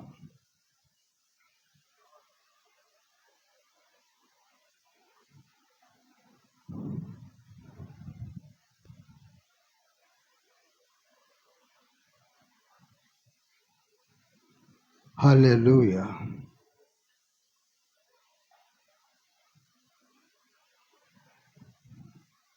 రెండు చేతులు పైకెత్తి, తండ్రి మన చేత కొన్ని విషయాలు చెప్పించాలని ఇష్టపడుతున్నాడు. 1, తప్పుడు పరిచర్యలను, కామకత్వపు చర్యలను వివరించాడు తండ్రి. మనలో దూరిపోయాయి, వాటిని నీవే ఖండించాలంటే నీవు బాగా చదవాలి, లేవాలి. టిపికల్గా ఉన్న వాటిని పక్కకుంచి డైరెక్ట్గా కనపడుతున్న వాటిని వదిలివేస్తున్నామేమో. సెక్సువల్ ఇమ్మొరాలిటీస్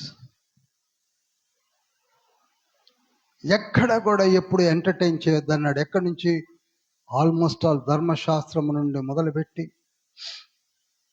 చివరి వరకు కూడా.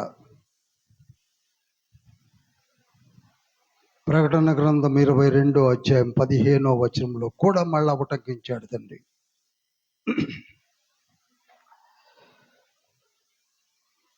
నీవు రక్షించబడ్డావు, నీ రక్షణ యొక్క విలువ ఏమిటనగా రేపు తీర్పు సింహాసనం ముందు నిలబడి ఇంకొక వ్యక్తిని రక్షించుకోవాలి. నీకున్న జ్ఞానము చేత ఎవరి మాటలో పట్టుకొని మనుషుల దయను సంపాదించుకొని కోరుచున్నావా? ఆలోచించాలి. మనుషుల దయ అక్కర్లేదు.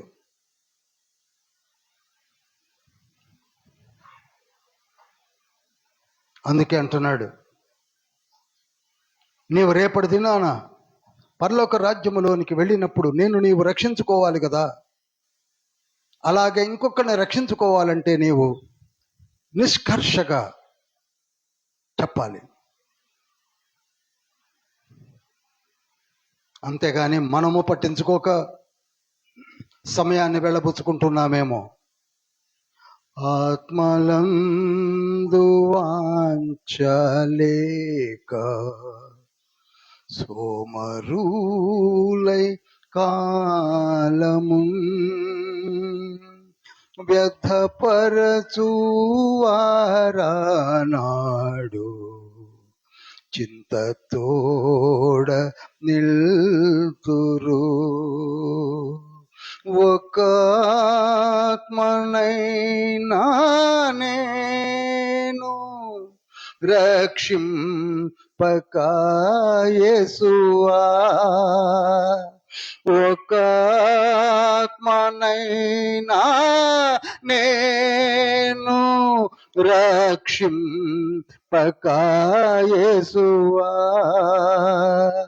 వట్టి చేతులతో నిన్ను దర్శించుట తగునా, వట్టి చేతులతో నిన్ను దర్శించు. ఇంతవరకు కూడా మారు మనసు పొందక, ఇంతవరకు కూడా బాప్తిస్మము తీసుకోక, ఏమిటి మన ధైర్యము చెప్పండి? వి నో ప్రెటీ వెల్, మనమందరము తీర్పు సింహాసనం ముందు నిలబడవలసిందే. ప్రకటన గ్రంథం 20వ అధ్యాయం 12-13 వచనాల ప్రకారంగా. అలాంటి నీవు, ఇదిగో నీ కొరకై పరలోక రాజ్యమునే సృష్టించి నేను తీసుకొని వెళతానని అభయం ఇచ్చిన యేసయ్య మాటలు నువ్వు లెక్క చేయటం లేదా? ఎప్పుడు మారు మనసు పొందుతావు? పొందిన నీవు ఇంకొకరిని రక్షించుకో. పొందకపోతే పొందండి. నీ కుటుంబంపై నీకు చింత లేదా? ఒకవైపు చీకటి దూరిపోయింది సాతాను ట్రిక్కీ నేచర్ని బట్టి. ఎందుకంత నిర్లక్ష్య వైఖరి? ఏమి సాధిద్దామని, ఏమి బాముకు తిందామని తండ్రి అడుగుతున్నాడు.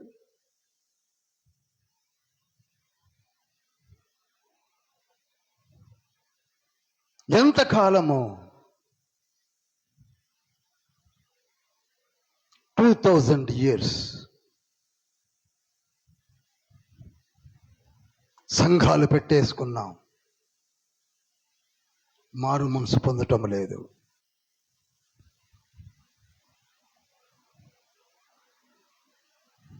we are held responsible. మనమే. నీవు లేవాలి, నీవే లేవాలి, నీవే లేవాలి.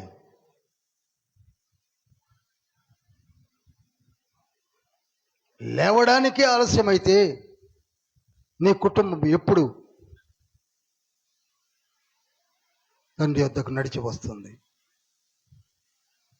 నీ పసికందులు, పసిపిల్లలు, నీ గర్భఫలము, నీ భూఫలము ఆశీర్వదించబడాలంటే నీవు లేవాలి.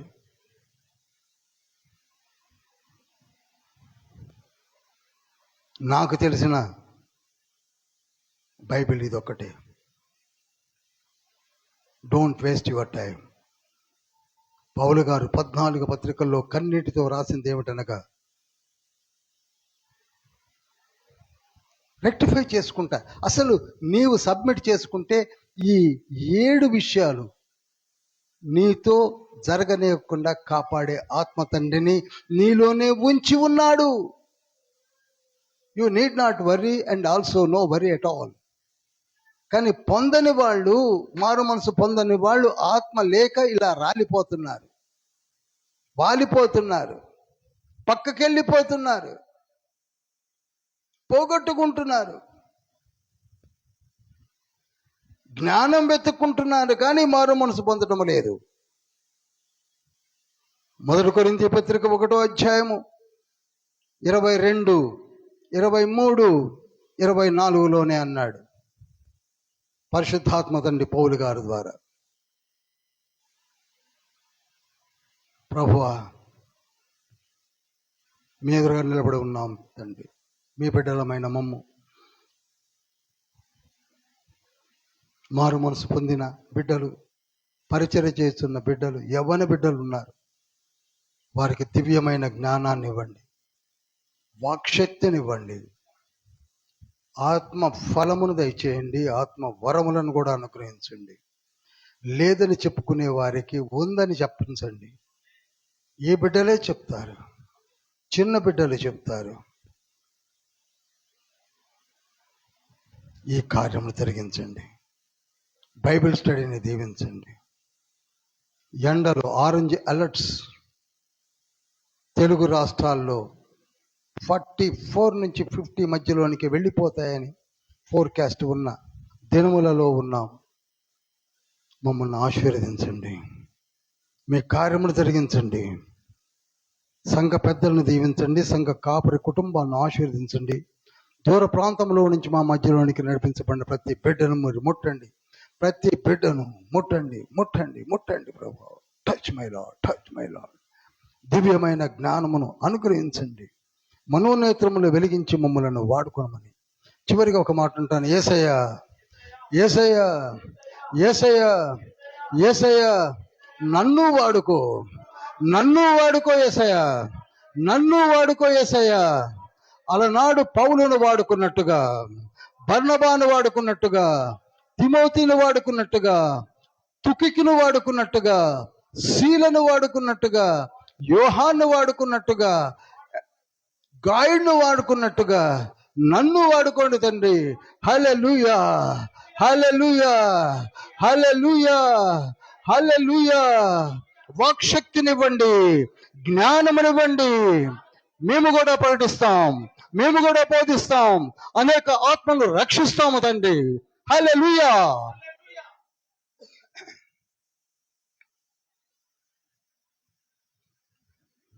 మహోన్నతుల పరిశుద్ధుల పరలోకపు తండ్రి, బైబిల్ స్టడీని దీవించి మీ బంగారు పాదం చెంత వచ్చిన బిడ్డలను పేరు పేరున దీవించి ఆశీర్వదించమని, తిరుగు ప్రయాణములో మాకు చక్కటి ప్రయాణమును అనుగ్రహించి, విత్తబడిన వాక్యములను ఫలింపచేసి దివ్యమైన జ్ఞానమును అనుగ్రహించమని యేసయ్య పరిశుద్ధ నామములో అతివింత వేడుకుంటున్నాం పరమ తండ్రి. ఆమేన్. పరలోకమందున్న మా తండ్రి, నీ నామం పరిశుద్ధపరచబడును గాక, నీ రాజ్యం వచ్చును గాక. మా అనుదిన ఆహారము నేడు మాకు దయచేయి. మా ఇళ్ళ ప్రార్థన చేసిన వారిని క్షమించిన ప్రకారం క్షమించు. మమ్మ శోధ నుండి దృష్టిని తప్పించు. ఎందుకనగా రాజ్యము, శక్తి, మహిమ నిరంతరం నీవైనవి తండ్రి. ఆమేన్. యేసుక్రీస్తు ప్రభువుల వారి కృపయు, తండ్రి అయిన దేవుని ప్రేమయు, పరిశుద్ధాత్మల యొక్క సహవాసం నిరంతరము మనకును సార్వత్రిక సంఘమునకు తోడై నీడై ఉండును గాక. ఆమేన్. ప్రవేశక్తమే జయం, ప్రవేశనామే జయం, ప్రవేశక్తమునికి సంపూర్ణ విజయం కలుగును గాక. ఆమేన్, ఆమేన్, ఆమేన్.